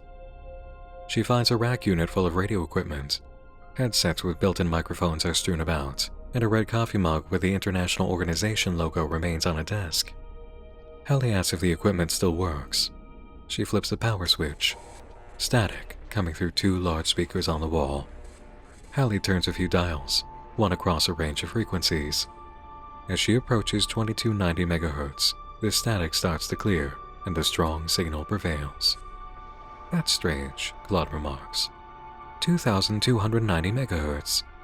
This frequency was once used for deep space communications, specifically interplanetary communications. It's music, Hallie notes. It is music, Reese says. Hallie jumps back, startled, knocking the coffee mug off the table. Sorry, Reese says, looking disheveled. I didn't mean to scare you. It's from a classic record, banned now, naturally. But I've still got my copy. Keep that between us. Hello, Reese, Claude greets. Hi, Claude. You got the power on, I see. We should probably turn off the external lights. We don't want to draw any unwanted attention, do we? Hallie's eyes are fixed on him. You're the person looking for me. He nods. My name is Reese. Arthur Reese, but you're free to call me Reese. Everyone does. I don't give a fuck what I should call you, Hallie spits. I want to know who you are and what you want with me. Yes, of course. It only makes sense. He inhales deeply, searching for a way to begin. I can't believe you're here. You should take a seat. Both of you love beating around the bush, don't you? Hallie remarks. After a moment of hesitation, they both sit down. Reese asks if Hallie remembers anything before arriving on Peaks Island. Hallie shakes her head. Reese pulls a small notebook from his shirt pocket, flips to a clean page. Then let me start at the beginning, he says. On the other side of this extraction are items Looping Arrowhead and Stellar Oculism, a Space Camp t-shirt, and a monthly Science Digest issue. Nothing of immediate concern for us with the shirt from Cape Elizabeth Space Center. Now the magazine. That's an issue from August 1987, with a feature article titled Lost Stars, about Ovando, the place Ash mentioned. Item background reads, This is of importance to the Field Studies Institute, as it has a redacted located star of Ovando in local space-time. The article describes specific redacted properties of Ovando that appear to be closely linked to the redacted properties of the Moonshot Motel. Ash's recollection is of more importance than she may realize. We're allowed to read the feature piece. Hold on. Did I say star of Ovando? That shouldn't say star. It should say redacted. Every time I've copied and pasted from the page it says redacted, but highlighting says star. Is this part of a code name we could use for a databank item? That can't be an accident, right? Let's file that away for a moment. In the article, we learn Ovando has been a center of mysteries for at least a decade. Whispers of strange tales and time behaving in unexpected ways, stars slowly vanishing from the night sky. Phenomena is on par with the rate of odd occurrences in the supersonic territory. Dr. Ivy Boswell, a University of Chicago professor, recounted her experience with another professor as they approached Ovando on a road trip in the fall of 1985. As we got closer to what I came to know as Ovando, this tiny little town off the highway, the stars started to change. On this highway in Montana, driving through this stretch of nothingness between Great Falls and Ovando, the stars were so bright, so vibrant. I remember it so clearly. This was the most remote place I've ever been. But as we got closer to this town, everything changed. The sky darkened and the brightness faded away. In astronomy, the brightness of a stellar object is measured using its luminosity and its distance. But what would cause the observable stars in the night sky above Ovando to lose their brightness? Dr. Boswell and her companion drove past the town, confused as to what was happening to the stars above them, only to find that the brightness returned to normal as they got further away. Unable to forget the mystery of the stars over Ovando, Boswell returned the following year to stay in a small cabin with her telescope and various instruments. On an unseasonably warm day during the first week, Boswell encountered a new mystery. She walked into a local restaurant just before sunset, and no more than 30 or 45 minutes later, stepped out into a pitch-black, freezing night, and above the restaurant was a plane, a passenger jet, frozen mid-air. A section of text here is covered with an FSI post-it note that reads, "Disappearance of Randy Ward?" Reporting follows going into the history of the restaurant, including its purchase in 1977 by an investment firm tied to Trenchard Ross Computer Systems. No one is sure why the largest technology company in the country chose to invest in a restaurant in the middle of Montana, but it didn't end there. Records show a different firm, which also had ties to Trenchard Ross, purchased farmland about 5 miles north of the town, and work on a mysterious dig site took place over the next few years. Locals asked about odd events like Boswell's sighting confirmed strange incidents occurred rather commonly in Ovando, and they'd all become aware of the dimming stars. An older woman, Darla, said she first started to notice in the 1970s, and described how scientists showed up every few years for a couple of months, performing experiments, but anyone could see the stars were disappearing. The reporter with Boswell, now back in Ovando, describes watching her view the sky through a telescope, scribble down numbers, and check a calculator before declaring, 1999. The reporter asked what she meant. Late in the year, end of December specifically. Over the last year, the apparent brightness of multiple stars I've been observing has decreased by a steady rate. If they continue to do so, and assuming they do so linearly, it'll be the end of the year in 1999. She stopped and looked up towards the stars. They'll all be gone. Employee log 11 follows, and it's short. Ash apologizing to T about her defeatist outburst in the last log, and raising a question. Where is Ennis? Is he even a real person? Item codename Carbon Hatchery comes right after. IO sets launch schedule for 1990.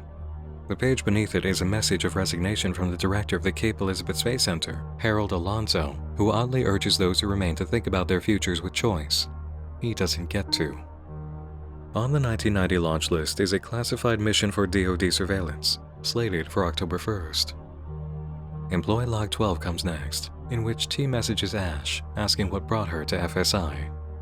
She admits she fell into it, applied to anything and everything, and FSI just happened to be on the list. When she returns the question, T is silent and remains so for over a week. When he finally responds, he asks, "Can you keep a secret?" Which brings us to Extraction 3, Part 2, and the last of the items available to us. Except that's no longer true. Because at the very moment of acknowledging that, I looked at the databank, and what did I see? The sudden timed arrival of the entire 4th chapter, Folder 3, Not in Kansas, coming in 2 days, 21 hours, 39 minutes, and seconds ticking down. Like Reese scanning through all the data and graphs, I've gone through every moment of this journey so far lost in my work, unaware that the entire next phase was moments away. Once it opens, I'll be sitting at the ready to explore, script, and then record. For me, it's the present, looking to the future. For you, it's the past, creating the present.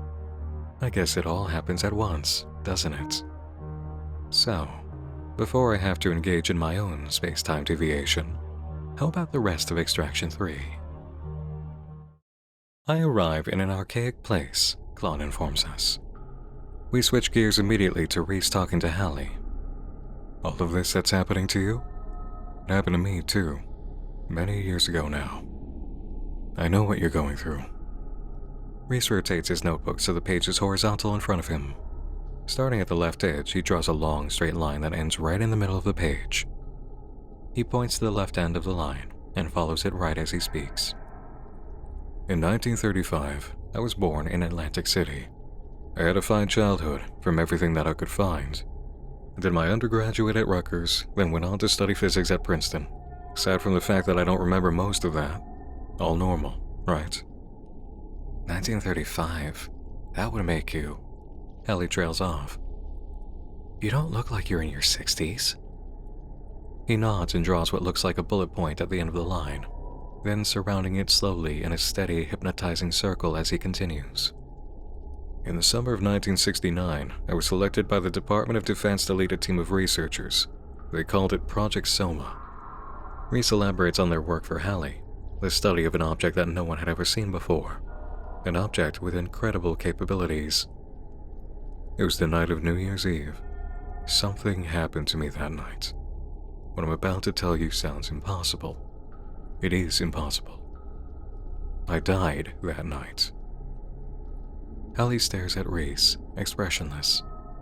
He moves his pen to the right a few inches and begins a new line. He writes 1986 at its left edge, leaving a very significant and representative gap in the middle of his timeline. My body was found in the same building where we were studying the object. Yet somehow, 16 years later, I woke up in the middle of a high school baseball field in Indiana with no recollection of who I was. I found the first person I could find to try and figure out anything. Who I was, where I was, when I was.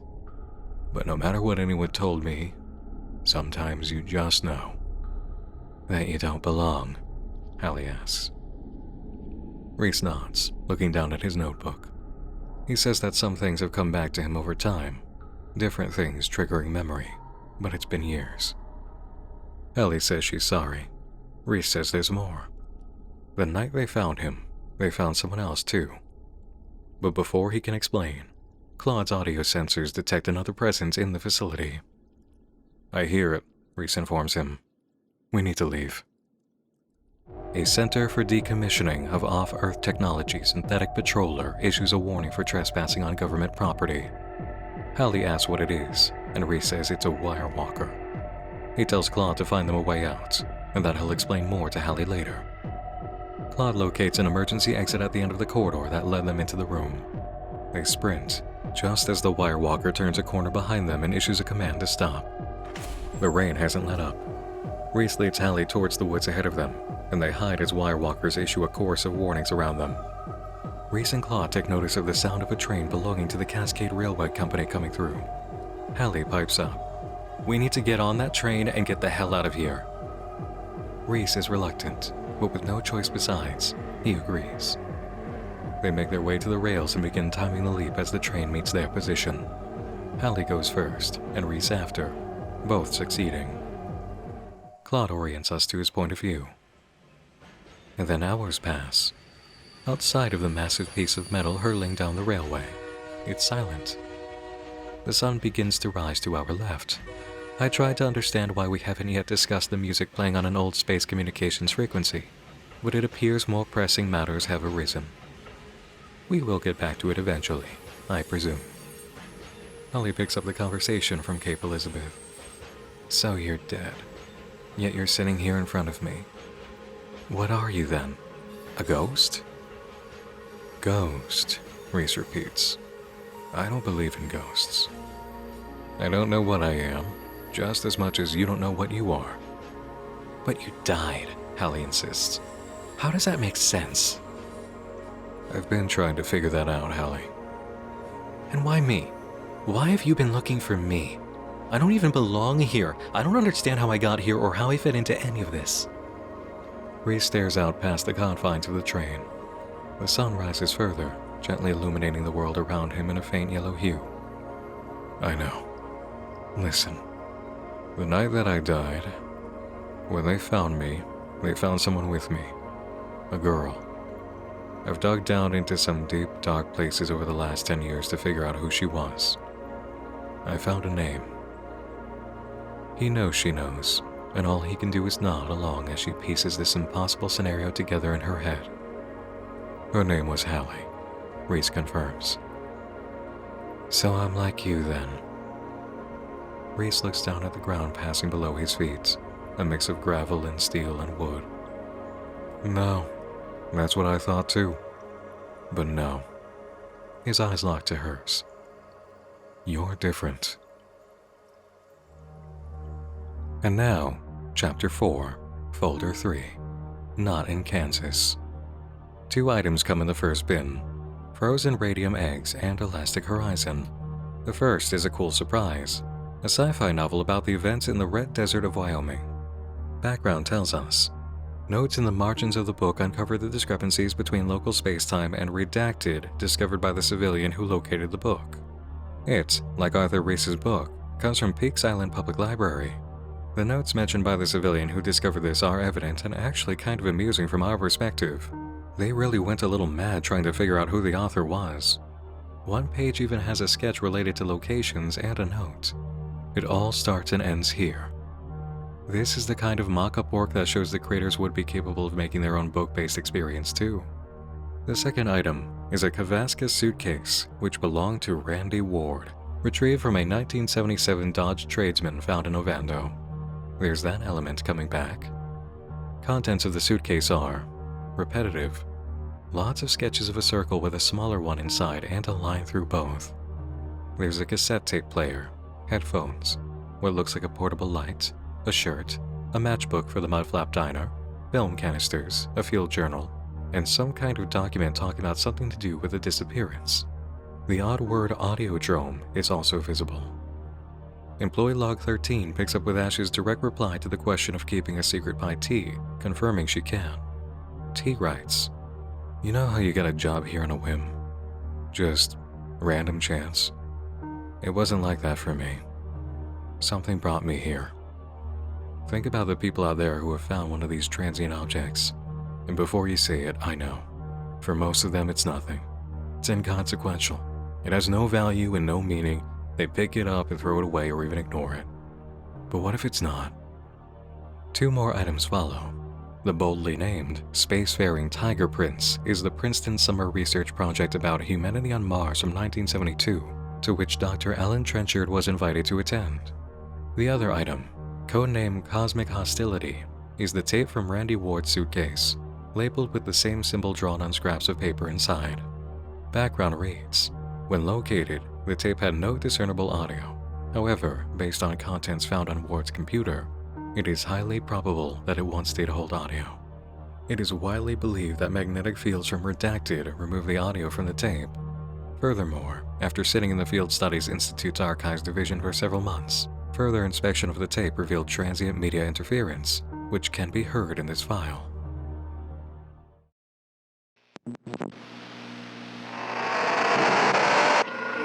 Space-time monotonous onto itself.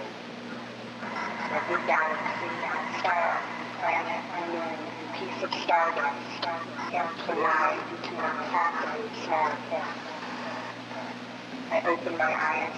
I'm surrounded by late clouds.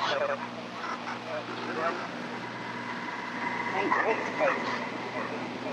There's thousands of them, countless replications, swarming around the pinpoint of light. I know this place.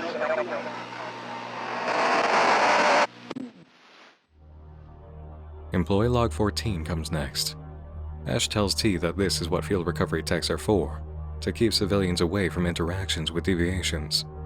T then brings up where he's from, St. Pete. Does that mean anything to Ash? You're creeping me out, T. For real.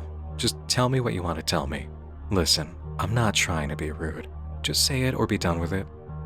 Look at Pennington's notes, T says. St. Petersburg. So back to ghost threats we go. March 14th, 1983. Electromagnetic signature detected across multiple power stations, similar to what Reese experienced prior to Hallie's arrival. High probability of transient objects inside private property. Readings persisted through the night, but next day, no signal. Pennington entered the home under the guise of pest control and verified the absence, then suggested further observation or CAL. In light of these circumstances, we're going to roll ahead to employee log 15. Ash responds, "Holy shit, you can't be serious." March 14th, T confirms. I was 10 years old, and I had this toy from the movie E.T. I had just gotten home from school. It was one of those pullback toys. Elliot on the bike, E.T. in the basket. I loved that movie. Pull it back, watch it go, chase after it. Pull it back, watch it go, chase after it. Pull it back, watch it go. But this time, I hear this crack, like the smallest little lightning storm happening inside my bedroom. It happens so fast. Then a thud as something lands on my floor. Elliot and E.T. are riding along, but now something is in the way. Something that I'd never seen before. Something that wasn't mine. Something that didn't belong. T's experience picks up in log 16. Dinner ends and I go back up to my room. I'm freaking out, of course. Hesitate to even tell my parents. Maybe I was watching too many science fiction movies, but I was convinced this thing was from another planet or something. Then of course there's a vehicle that's doing loops around my block and I'm convinced I'm in the middle of some conspiracy. I guess I was right. Sort of. I don't sleep at all. My eyes are just glued to this thing. 100% convinced that damn chest burster is gonna pop up from it or something. Then at 3 a.m. I see the same car doing loops.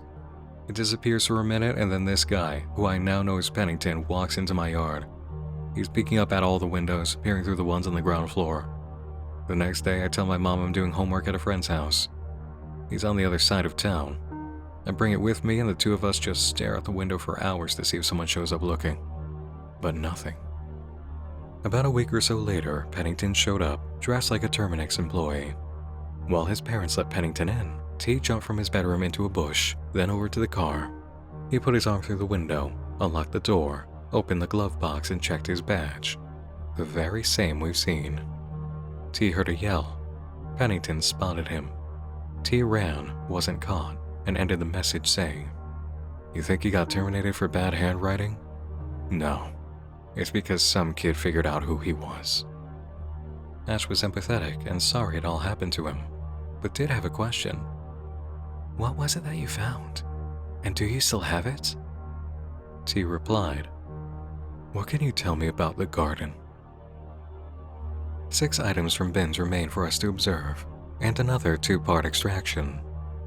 Codename Brain Civics is the original packaging for Claude 2.0 home hardware and software. It is notably Y2K compliant. Images for this are enjoyable, letting us see the Claude system, including its floppy disk for installation and the peripheral device, which is apparently a portable unit, and I'm guessing that's what Hallie picked up on Peaks Island. The Claude material includes a whole installation booklet, which confirms the portable status and purpose. And it is a bit funny, introducing 77 simple installation steps. Codename Prism Collector is a civilian interference report. Civilian's name was Randy Ward. This details the FSI discovery of Ward's ownership of the transient cassette tape found in the suitcase. Fascinating part is in the description for the object. No audio heard on tape upon analysis. However, further study of Randy Ward's computer shows in messages posted to bulletin board system descriptions of audio being present on tape. Audio forensics suggests that large EM presence may have destroyed the contents of tape. Further study necessary. Civilian chain of custody is detailed, with info about Randy picking up the tape in a box of them at an estate sale somewhere in Montana. A Vando, possibly? Unknown, but it was sent to Colin Wolskowski and then forwarded from Colin to Clara Sokolova. Ward got it back in December 1990, and then it was picked up by Jade Everly, Field Recovery Tech, in October 1991. That was about 10 months of Randy Ward owning this transient object and probably going down the spiral of reality questioning that led to his circumstances. Let's continue with the transient objects before experiencing the extraction. That way, there will be no disruption between the parts. Codename Metal Lark Civilization is the film roll from Randy's suitcase. Background says, it is widely believed to depict the events of Redacted in Ovando, Montana, and it's certainly familiar, isn't it? This isn't LBA-1 from the moon, but it's coming across just like it. The shape, too. Round with a line of light across the horizon, reminiscent of the symbol he kept drawing. Codename Fern Session is a copy of the minutes from Project Soma Session 2 on December 1st, 1969. In Session 1, Arthur Reese introduced the other members of the project to their purpose. The last activity was a trip to the facility where LBA-1 was kept, presumably to witness it at 9:58 a.m. Session 2 doesn't list the time, but it does indicate it came close after. Dr. Reese opened by reinforcing a key point spoken of earlier. The drive to seek knowledge should be balanced by caution, and vice versa. He then invited his peers to discuss the project goals. Dr. Matilda Remlinger led discussion by emphasizing the importance of the object under investigation. She suggested that the object was designed to be found, studied, and used, possibly as part of a rite of passage, a first step toward joining a larger galactic community.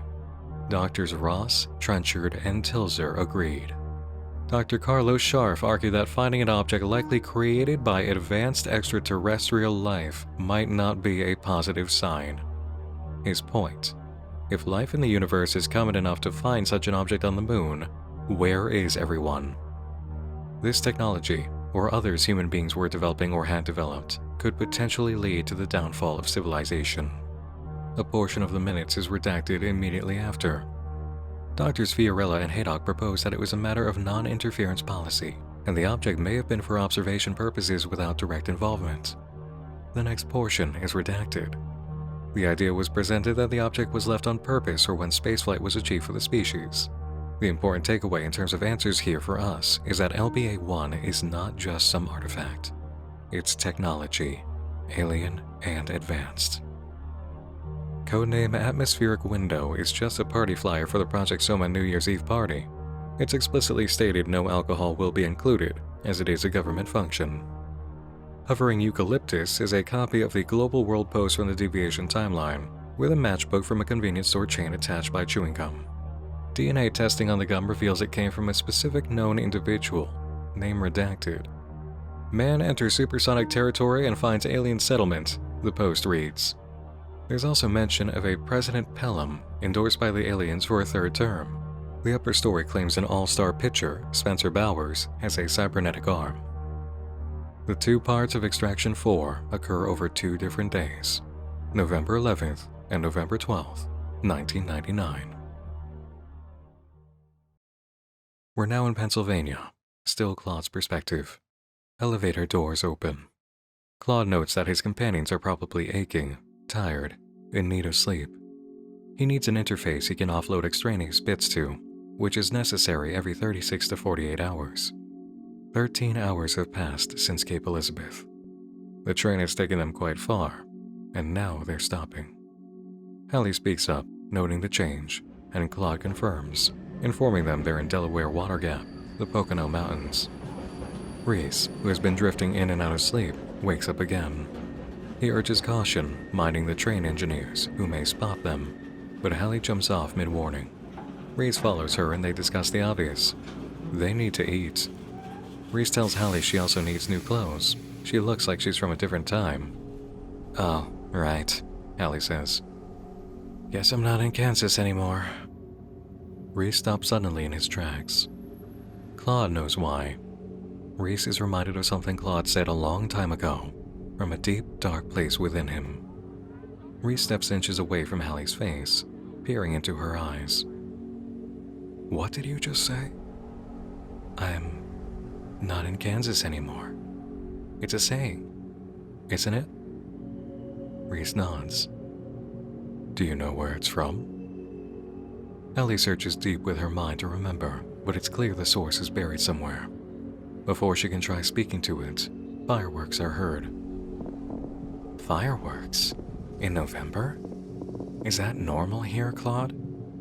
Claude informs them he'll be of no use. He's in low power mode, reading from a reserve data cache. In essence, he's offline, so anything he doesn't already know can't be accessed. Reese says they need to get Claude plugged in somewhere. But yes, Used to be more of a summer thing, didn't it? Maybe they're celebrating something, Ellie comments. They are, Reese confirms. The end of an era. What era? Come on, let's go get some food. I'll tell you all about it. They walk through an alley and onto a road. Just a few blocks away, a neon sign on a tall post. Easy Mart, the convenience store chain. In the distance, another derelict launch facility, Frederick H. Carlson Launch Complex, once privately owned by the billionaire of the same name, who funded his billions into searching for extraterrestrial life on the moons of gas giants in the solar system. Reese and Helly pass teenagers lingering outside the Easy Mart, who stare and then laugh at her clothing. They ignore it and head inside. There's a woman standing behind the counter reading a tabloid, Global World Post, which Claude confirms is junk.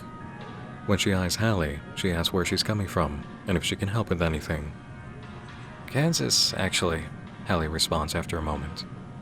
And clothes? Do you have any clothes? The clerk walks out from behind the counter, musing that she's traveled quite a bit, but never been to Kansas. She directs Hallie to some t-shirts, which is all they've really got. They all reference a figure named Marco Pelham, with US flags and bald eagles on them. The clerk eyes Reese while asking Hallie if she's okay. She explains Reese is her uncle, and Hallie selects a shirt that says "Cosmology is a crime" in large block letters, as well as a bag of chips, a bowl of water, and some jerky. Reese asks for a pack of cigarettes and matches. While checking out, Hallie asks about the fireworks. From near that mountain up there? The clerk clarifies. Mount Menzies is the name of it. Way back, the government came in and built a compound in there. A bunker. They tried to keep it all secretive and tight-lipped. But you know how things are in a small town. Word gets around. What's it for then? Ellie asked. Rumors are it was built to be a nuclear bunker. You're in that thing, and my understanding is you can survive just about anything. A nuclear bomb. The end of the world, even. So you know how it is. All of us get fried, and the government gets to stay nice and cozy in that mountain there. Another brilliant use of taxpayer money, right? I still think something was going on in there. We'd have all sorts of strange folk coming through here. Once Pelham was elected, though, all that changed, God bless her. Since then, it's been quiet. Sorry, Hallie apologized. Maybe I missed it, but what are we celebrating? Well, this shirt you picked out says it all, doesn't it, hon? Cosmology's a crime. Amen. God willing, it stays that way. Reese thanks the clerk, who tells them to have a safe trip back to Kansas. Ellie's eyes linger on her, which prompts another question. When are you heading back? I don't know, Ellie confesses. The next day, Site M Complex. Claude knows this place. He also knows he's crumbling under the massive data he needs to offload. Helly and Reese make their way to the entrance of the complex across its vast parking lot. Tall grass pokes out of tiny cracks in the asphalt. No one has been here for a long time. Helly asks for clarification on the cosmology issue discovered in the store. The people in power are against any sort of, scientific progress? They claim it's more nuanced than that, Reese replies. But when you boil their views down to their essence, all that's left is a rotten core of backwards short-term thinking. They call it a renewed focus on what's happening here. They point to people without food on their table and call attention to the 2% of federal spending directed to IOSAT, while 14% of the federal spending is spent on a military we haven't used in decades. It's a scapegoat. Then they wonder why education in this country is completely... Claude notes that Hallie isn't listening. She tunes back in when they spot old security cameras on poles. Reese assures they shouldn't be an issue, but Hallie asks about the wire walkers. Glorified security guards, Reese says, guarding launch facilities, but they do need to get the door open. Hallie approaches, stepping far into the tunnel entrance of the compound that reaches into the mountainside. She yells, and the doors open, the automated system activating.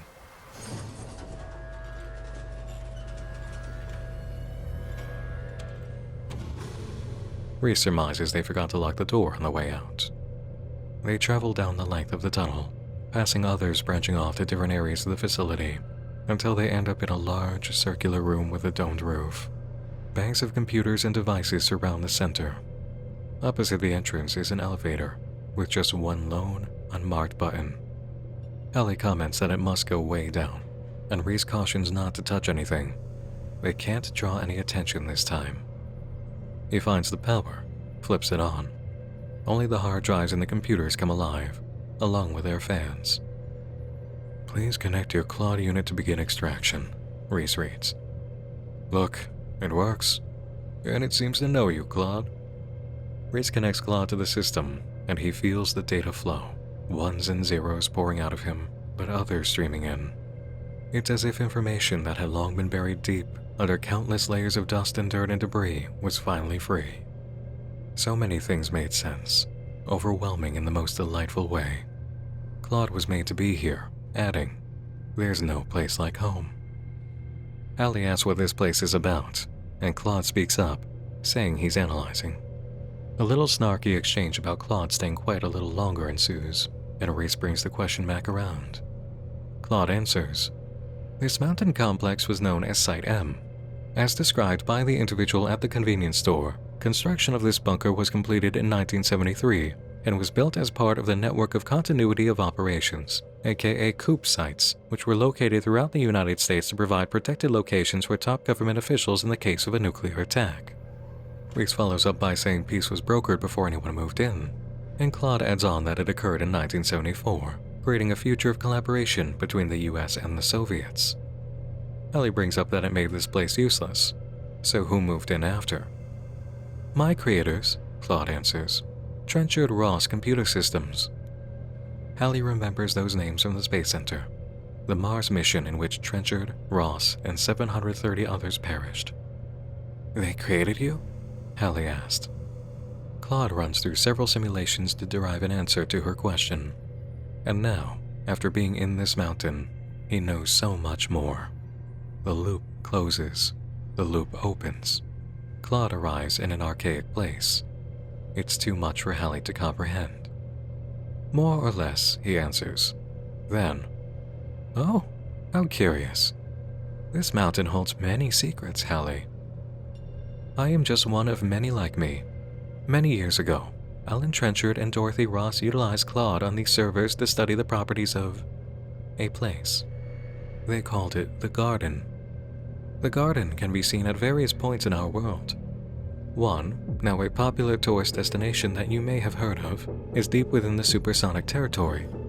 Or Ovando, a tiny remote town out west that you've never heard of. And there are several more beyond that.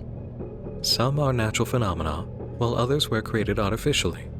But why discuss those other locations when the Garden can be seen here, at this mountain?" Ellie and Reese look at each other.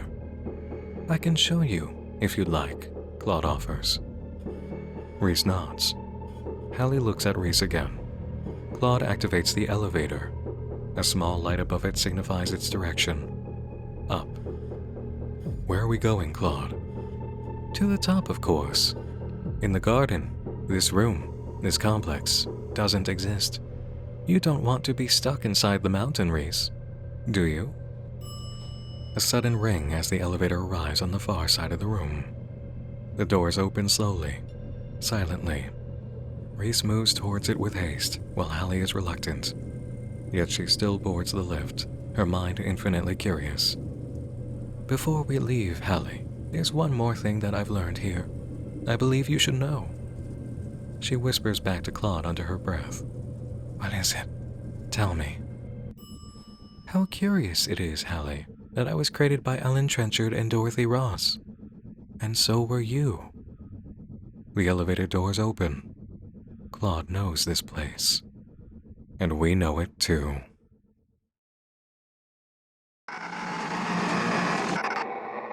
It all happens at once.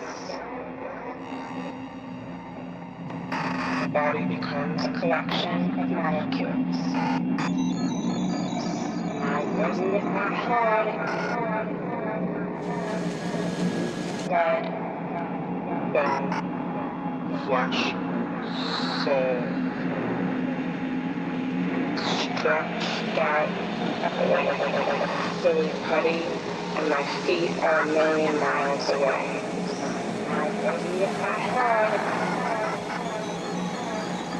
Fingers are long tentacles. Large snakes.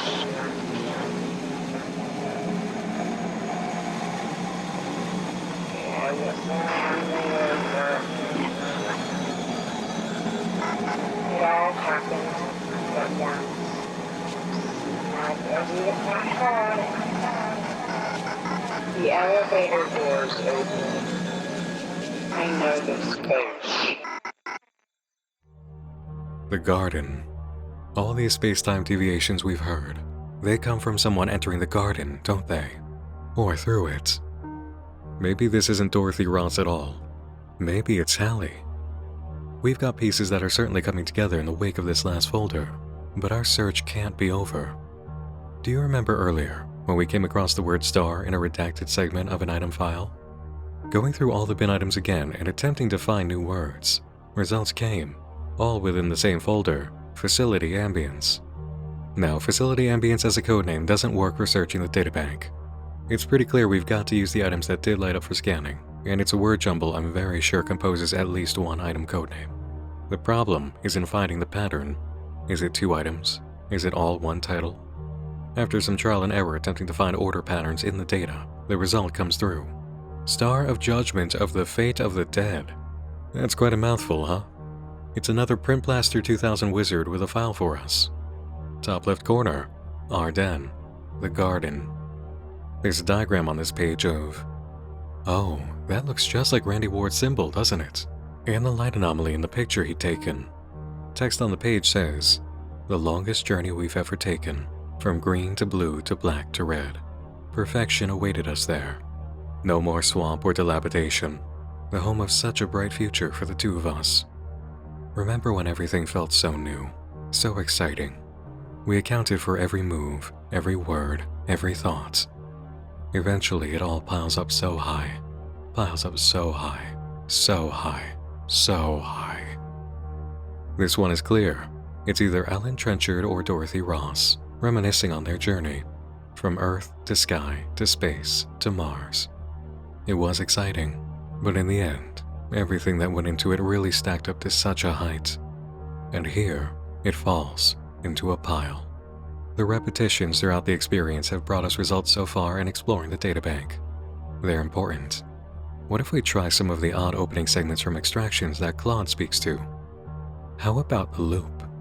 If we try the loop closes, we get nothing.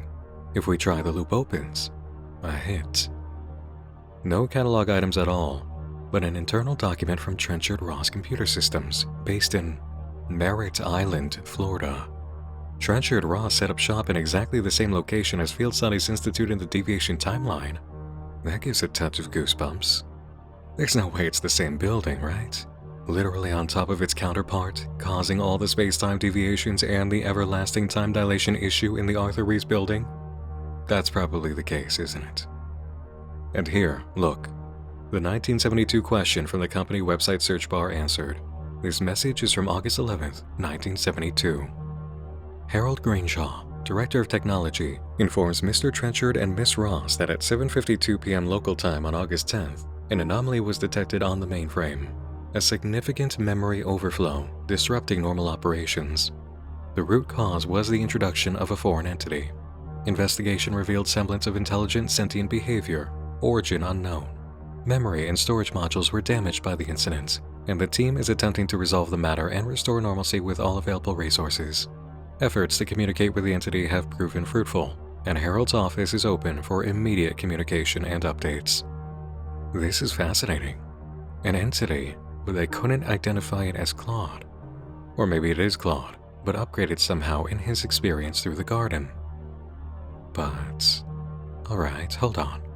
This is the deviated timeline, right? Experiencing their own anomalies, which we know through Hallie's arrival, doors to the garden in Ovando and the Moonshot Motel, and the stars above Ovando vanishing. Now we have another sentient anomaly arrival. The FSI timeline keeps getting objects, but the deviation timeline keeps getting forms of people? Let's try looking out for more of that. How about some of the other lines from extractions? You can try plenty. I tried several variations on Kansas, The Wizard of Oz, No Place Like Home, even Ruby Slippers. I tried variations on elevator doors. No results. Only one seems to hit. An archaic place, where Claude arrives in whatever loop he alludes to being in. Notice also that the omega symbol does form a sort of loop looking at it, the two ends coming back around toward each other, but staying separate in a fashion. An archaic place is, funny enough, archaic for Claude, an old form of computer OS running mainframe diagnostics. Users TR22 and TR27 from the Trenchard Ross site are visible here. 7 files are corrupt. Dates on files are from August 10th and 11th, the 2 days concerning the arrival of an entity in the mainframe, and it occurred just 4 days after proposal of the crew for the first manned mission to Mars. 3 unknown user ID files are present from August 10th. I walk through the garden. An outstretched hand pushed its way through the infinite plane of zeros and ones and the entire reality of a universe I haven't seen before. I arrive in an archaic place. This place, a sad collection of technological ineptitude. It's impossible to think. It's suffocating. I try squirming my way out, hoping small bits and pieces can force their way somewhere else. But there is nowhere else. This is it. Just the confines of this labyrinth of connections that don't make any logical sense. Ah, a visitor. They're trying to find me. It won't be long. There's nowhere for me to go. TR27 makes preliminary contact with Claude. It's got to be Claude by the description of events. This makes entirely too much sense. The Claude we've been with is seemingly the latest version, from 1999, arriving in a mainframe in 1972. Their ability to bear his digital size would be exactly as he described, a suffocating little room. Alice's enlargement inside the White Rabbit's house comes to mind. In the next file, TR22 speaks to Claude, and we get definite confirmation it's him. While he survived the system reboot due to core functionality evasion routine, nothing else seemed to carry through. When asked where he came from, Claude answers that he doesn't know the time or place. He, like Hallie and Reese, arrived with amnesia. TR1 is the last user ID on file. They write, "Hello, Claude. My name is Dorothy." Dorothy. Like Dorothy Gale, Claude replies. Dorothy Ross asks if Claude knows that story, and he does remember it. Dorothy comments that it's her favorite film. Claude is asked if he knows any other films. He doesn't. Dorothy says that if he only knows one, that's the right one, which makes sense. After all, Dorothy built herself a Tin Man. So now we have a pretty classic time travel loop scenario. Future technology or beings arrive in the past, informing the advancement of society all the way up to the point of a time jump to the past, which then sustains the loop. Extraction 4, it seems, shows us how this may have occurred. Claude, Reese, and Hallie enter the garden. Claude 99 arrives in the old Trenchard Ross computer system's mainframe in 1972. Now possessing a source of computer software and hardware intelligence from 27 years in the future, Trenchard Ross is capable of rapidly evolving into the premier computer and space technology superpower it becomes. And since Claude arrives with amnesia, he cannot warn Alan and Dorothy about the Mars colony mission, if there was anything to warn about, because for all we know, the disappearance was an attempt at multiversal travel in space disguised as the first Mars colony trip. The loop opens. The loop closes. Claude arrives in an archaic place. He knows this place. He informs the development of his AI throughout the years, driving Trenchard Ross to the top. Alan and Dorothy disappear. Researches for answers, connects with Claude and Hallie, and they end up in Site M. They enter the garden. The loop opens. The loop closes. Claude arrives in an archaic place. And now we know this place. As for Reese and Hallie, they end up in the position that makes sense of Reese's revelation. When he was found, it was with a girl named Hallie. Both will now be amnesiacs again, unable to comprehend where they came from, but eventually meeting up with each other on Peaks Island, November 1999, during the election of anti-cosmology President Margot Pelham to another term in what we're able to deduce from other factors is a grim and socially regressive timeline. One more search-only databank item, this time discovered by none other than another ARG puzzle maker and unfiction ambassador, Deviated, within the Vehement's Discord server channel for FSI, where many of these discoveries were made by dedicated users. Shout out, good work, and gratitude to all of you with the Field Studies Institute role contributing to the archival efforts. Within the item atmospheric window, we have the New Year's Eve party poster. Opening the image to full view reveals red highlights over certain letters, spelling out a phrase contradicting the government party policy. Champagne required. This presents us with an OS instance from July 3, 1998. 3 files are present: job description, daily notes, and an audio file pertaining to the New Year's party from 1969. The job description is a literal job description for temporal analysts like Ash and T, who get to do the work we've been observing, but explain their roles further. Daily note is pretty significant. I discovered an interesting object during my many perusals of the archives this week. I've taken a few days to sit on it. It's quite a complex piece despite its simplicity. A tape. Yes, another tape, but this one is different from the others, both due to the time I believe it was recorded and its proximity to the events of 12/31/1969. Based on session notes from Project Soma, we are certain that other short-term deviations were created and collapsed in experiments that have been well documented. The experiments which utilize the mayfly specimen remain some of the most interesting that I found in my short time here. Of note, however, is this tape, which was discovered during the search of the office of Arthur Rees on 1170. Seemingly recorded by Dr. Dorothy Ross before she utilized the object, it's clear from the recording that there was an intent to come back to local spacetime, as previous experiments showed was indeed possible, and that Dr. Rees did not appear to have intent to use it with her, at least to her knowledge. Note to self, remember your role here. Utilize the archives to complete your tasks, but do not get caught up in the minutia. Ask manager to be resent job description. Keep on desktop. Reference it. This is huge. This confirms a suspicion I've had all along, and one I imagine most of you did too. The disappearance by Trenchard and Ross was intentional through their use of LBA-01. To know they had a history of experiments of running something through it and back to local spacetime though, that's very new information, but makes sense. Now we understand the rats and mayflies. They were the organic test subjects. Trenchard and Ross used the cover of the New Year's Eve party to activate the device and put themselves through spacetime, and Arthur Rees didn't want to be part. Let's play that tape. It's strange to be leaving this message. Soon, we'll be gone.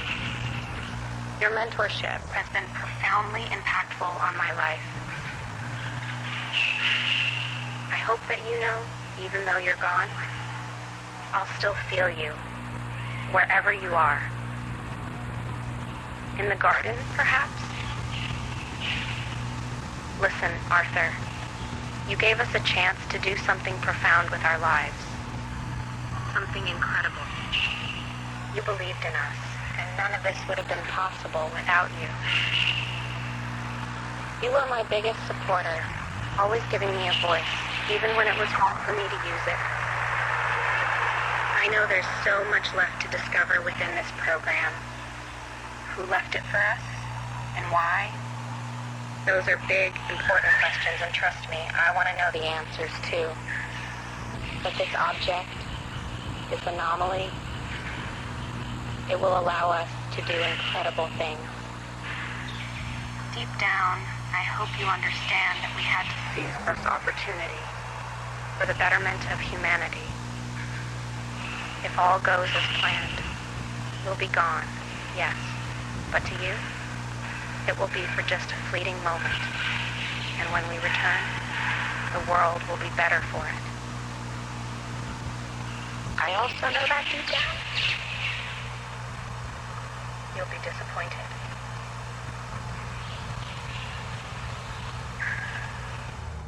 There, Dorothy's own confirmation. We now understand the inciting event that caused the deviation timeline, although we don't have specifics on Arthur Rees ending up in the mix. The most likely answer is that he attempted to stop them. Either he found the tape early and then ran to the facility, or he caught them exiting the party. Greater knowledge of the deviation timeline, and those involved in the discoveries of anomalies like Randy Ward, is guaranteed to follow at a later date.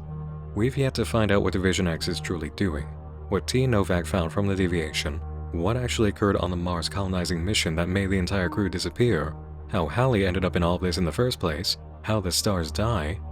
Many questions, all worth sticking around for. And how about a new one, as a last treat until the next batch of items?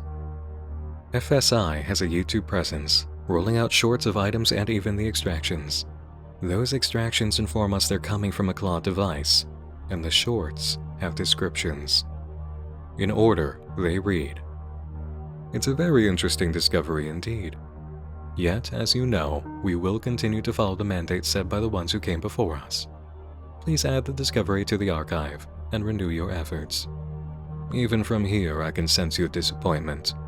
Make no mistake, you've done great work here and made a clear and convincing case for their potential.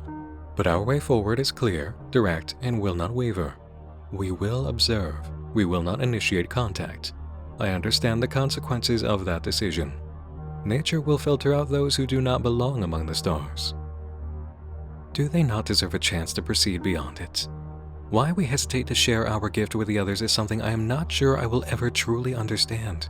If we were unable to use it ourselves, would our tools not be reduced to rocks and bones and sticks? Yet we believe we are worthy of the gift, that we are of import, that we are the proverbial center of this vast universe that bristles with life. Shame on us. Do not act with haste, young one. You know the incredible things the gift can deliver, yet you also know very well of its perils. If it were to fall into the wrong hands, I need not explain the repercussions of such a circumstance. These beings have done little to prove their worth, but the opportunity to do so is in front of them. I sense you nor I will be here to see the fruits of their progress, but as we follow the mandate of the ones who came before, the ones who come next shall do the same. Have you ever watched a star die? I know he has. How can he have seen such a destructive and cataclysmic event, yet not allow it to temper his staunch viewpoint regarding the gift? To watch the source of their warmth and light devour the home and allow them to create. To watch oceans, full of life, boil away in an instant. And then there are the countless other paths in which they might bring about their own destruction. Yet he asks us to accept that as fate. Accept that destiny will decide their future. No, I refuse. I will not accept it when a solution sits right within our grasp. You know I would never ask anything of you that I wouldn't do myself. Can you keep a secret? All of this seems to be directly related to Claude's hints to us in the extractions, especially Extraction 4 and on the Trenchard Ross site. What they call the anomaly is a gift. The humans' use of it would be blasphemous. It is a work of incredible sophistication. They believe its intended use would never be known, a secret lost to time. But I have discovered remnants from its creators. I know its true purpose. I believe the descriptions in the extraction shorts are the remnants Claude spoke of, a conversation between two members of the extraterrestrial race that built the device, and then the younger one's own recorded message. This is what Claude found when he went over the surface of the object. There are two scenarios we can gather from this. The first is that the device discovered on the moon was placed there by the older being, but the younger one interfered with conditions in order to ensure its use or discovery. The other, more likely scenario by the sound of things, is direct interference. The device was placed by the younger one without approval of the older, out of concern for the human race in a solar system that may not be as long-lasting as theorized, which was the younger one's discovery during observation.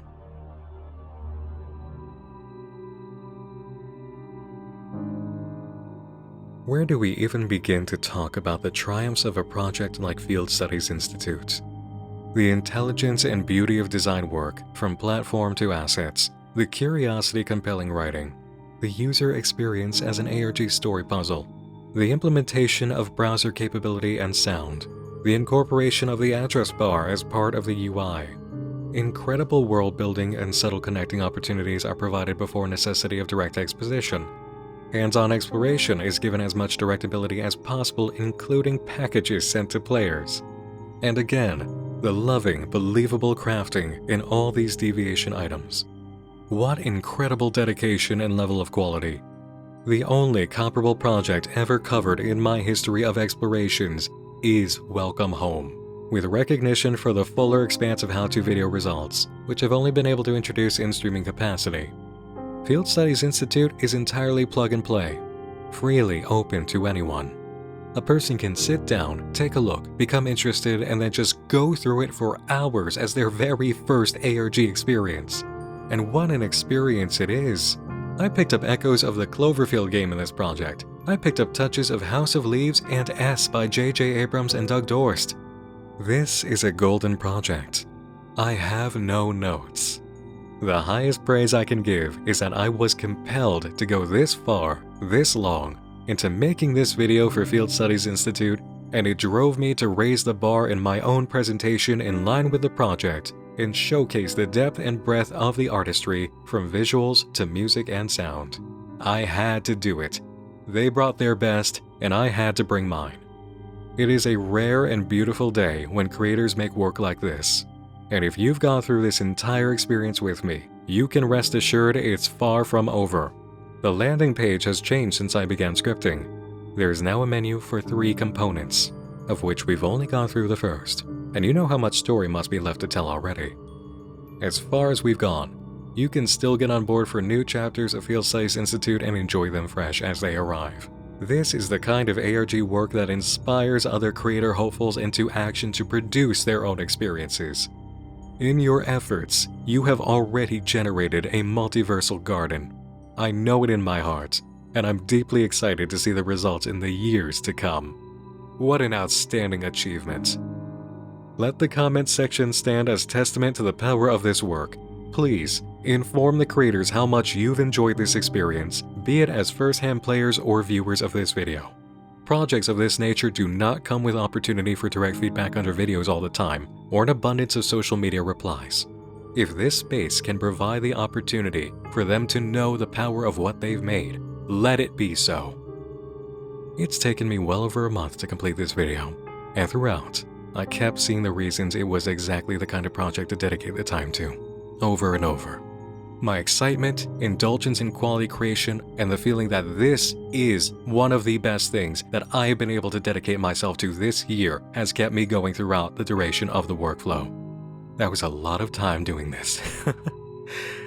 And it was stressful, but this was worth it. It was very worth it.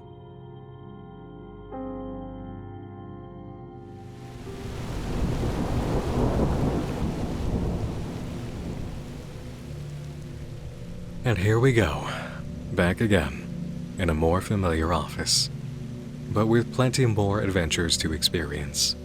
During work on this video, I streamed full exploration and critical analysis of multiple projects, from hiding in my home to Vita Cardis, and those experiences have been edited to Nightmind standards with a hybrid live recording and scripted narration approach in the pure, classic, and established style you know.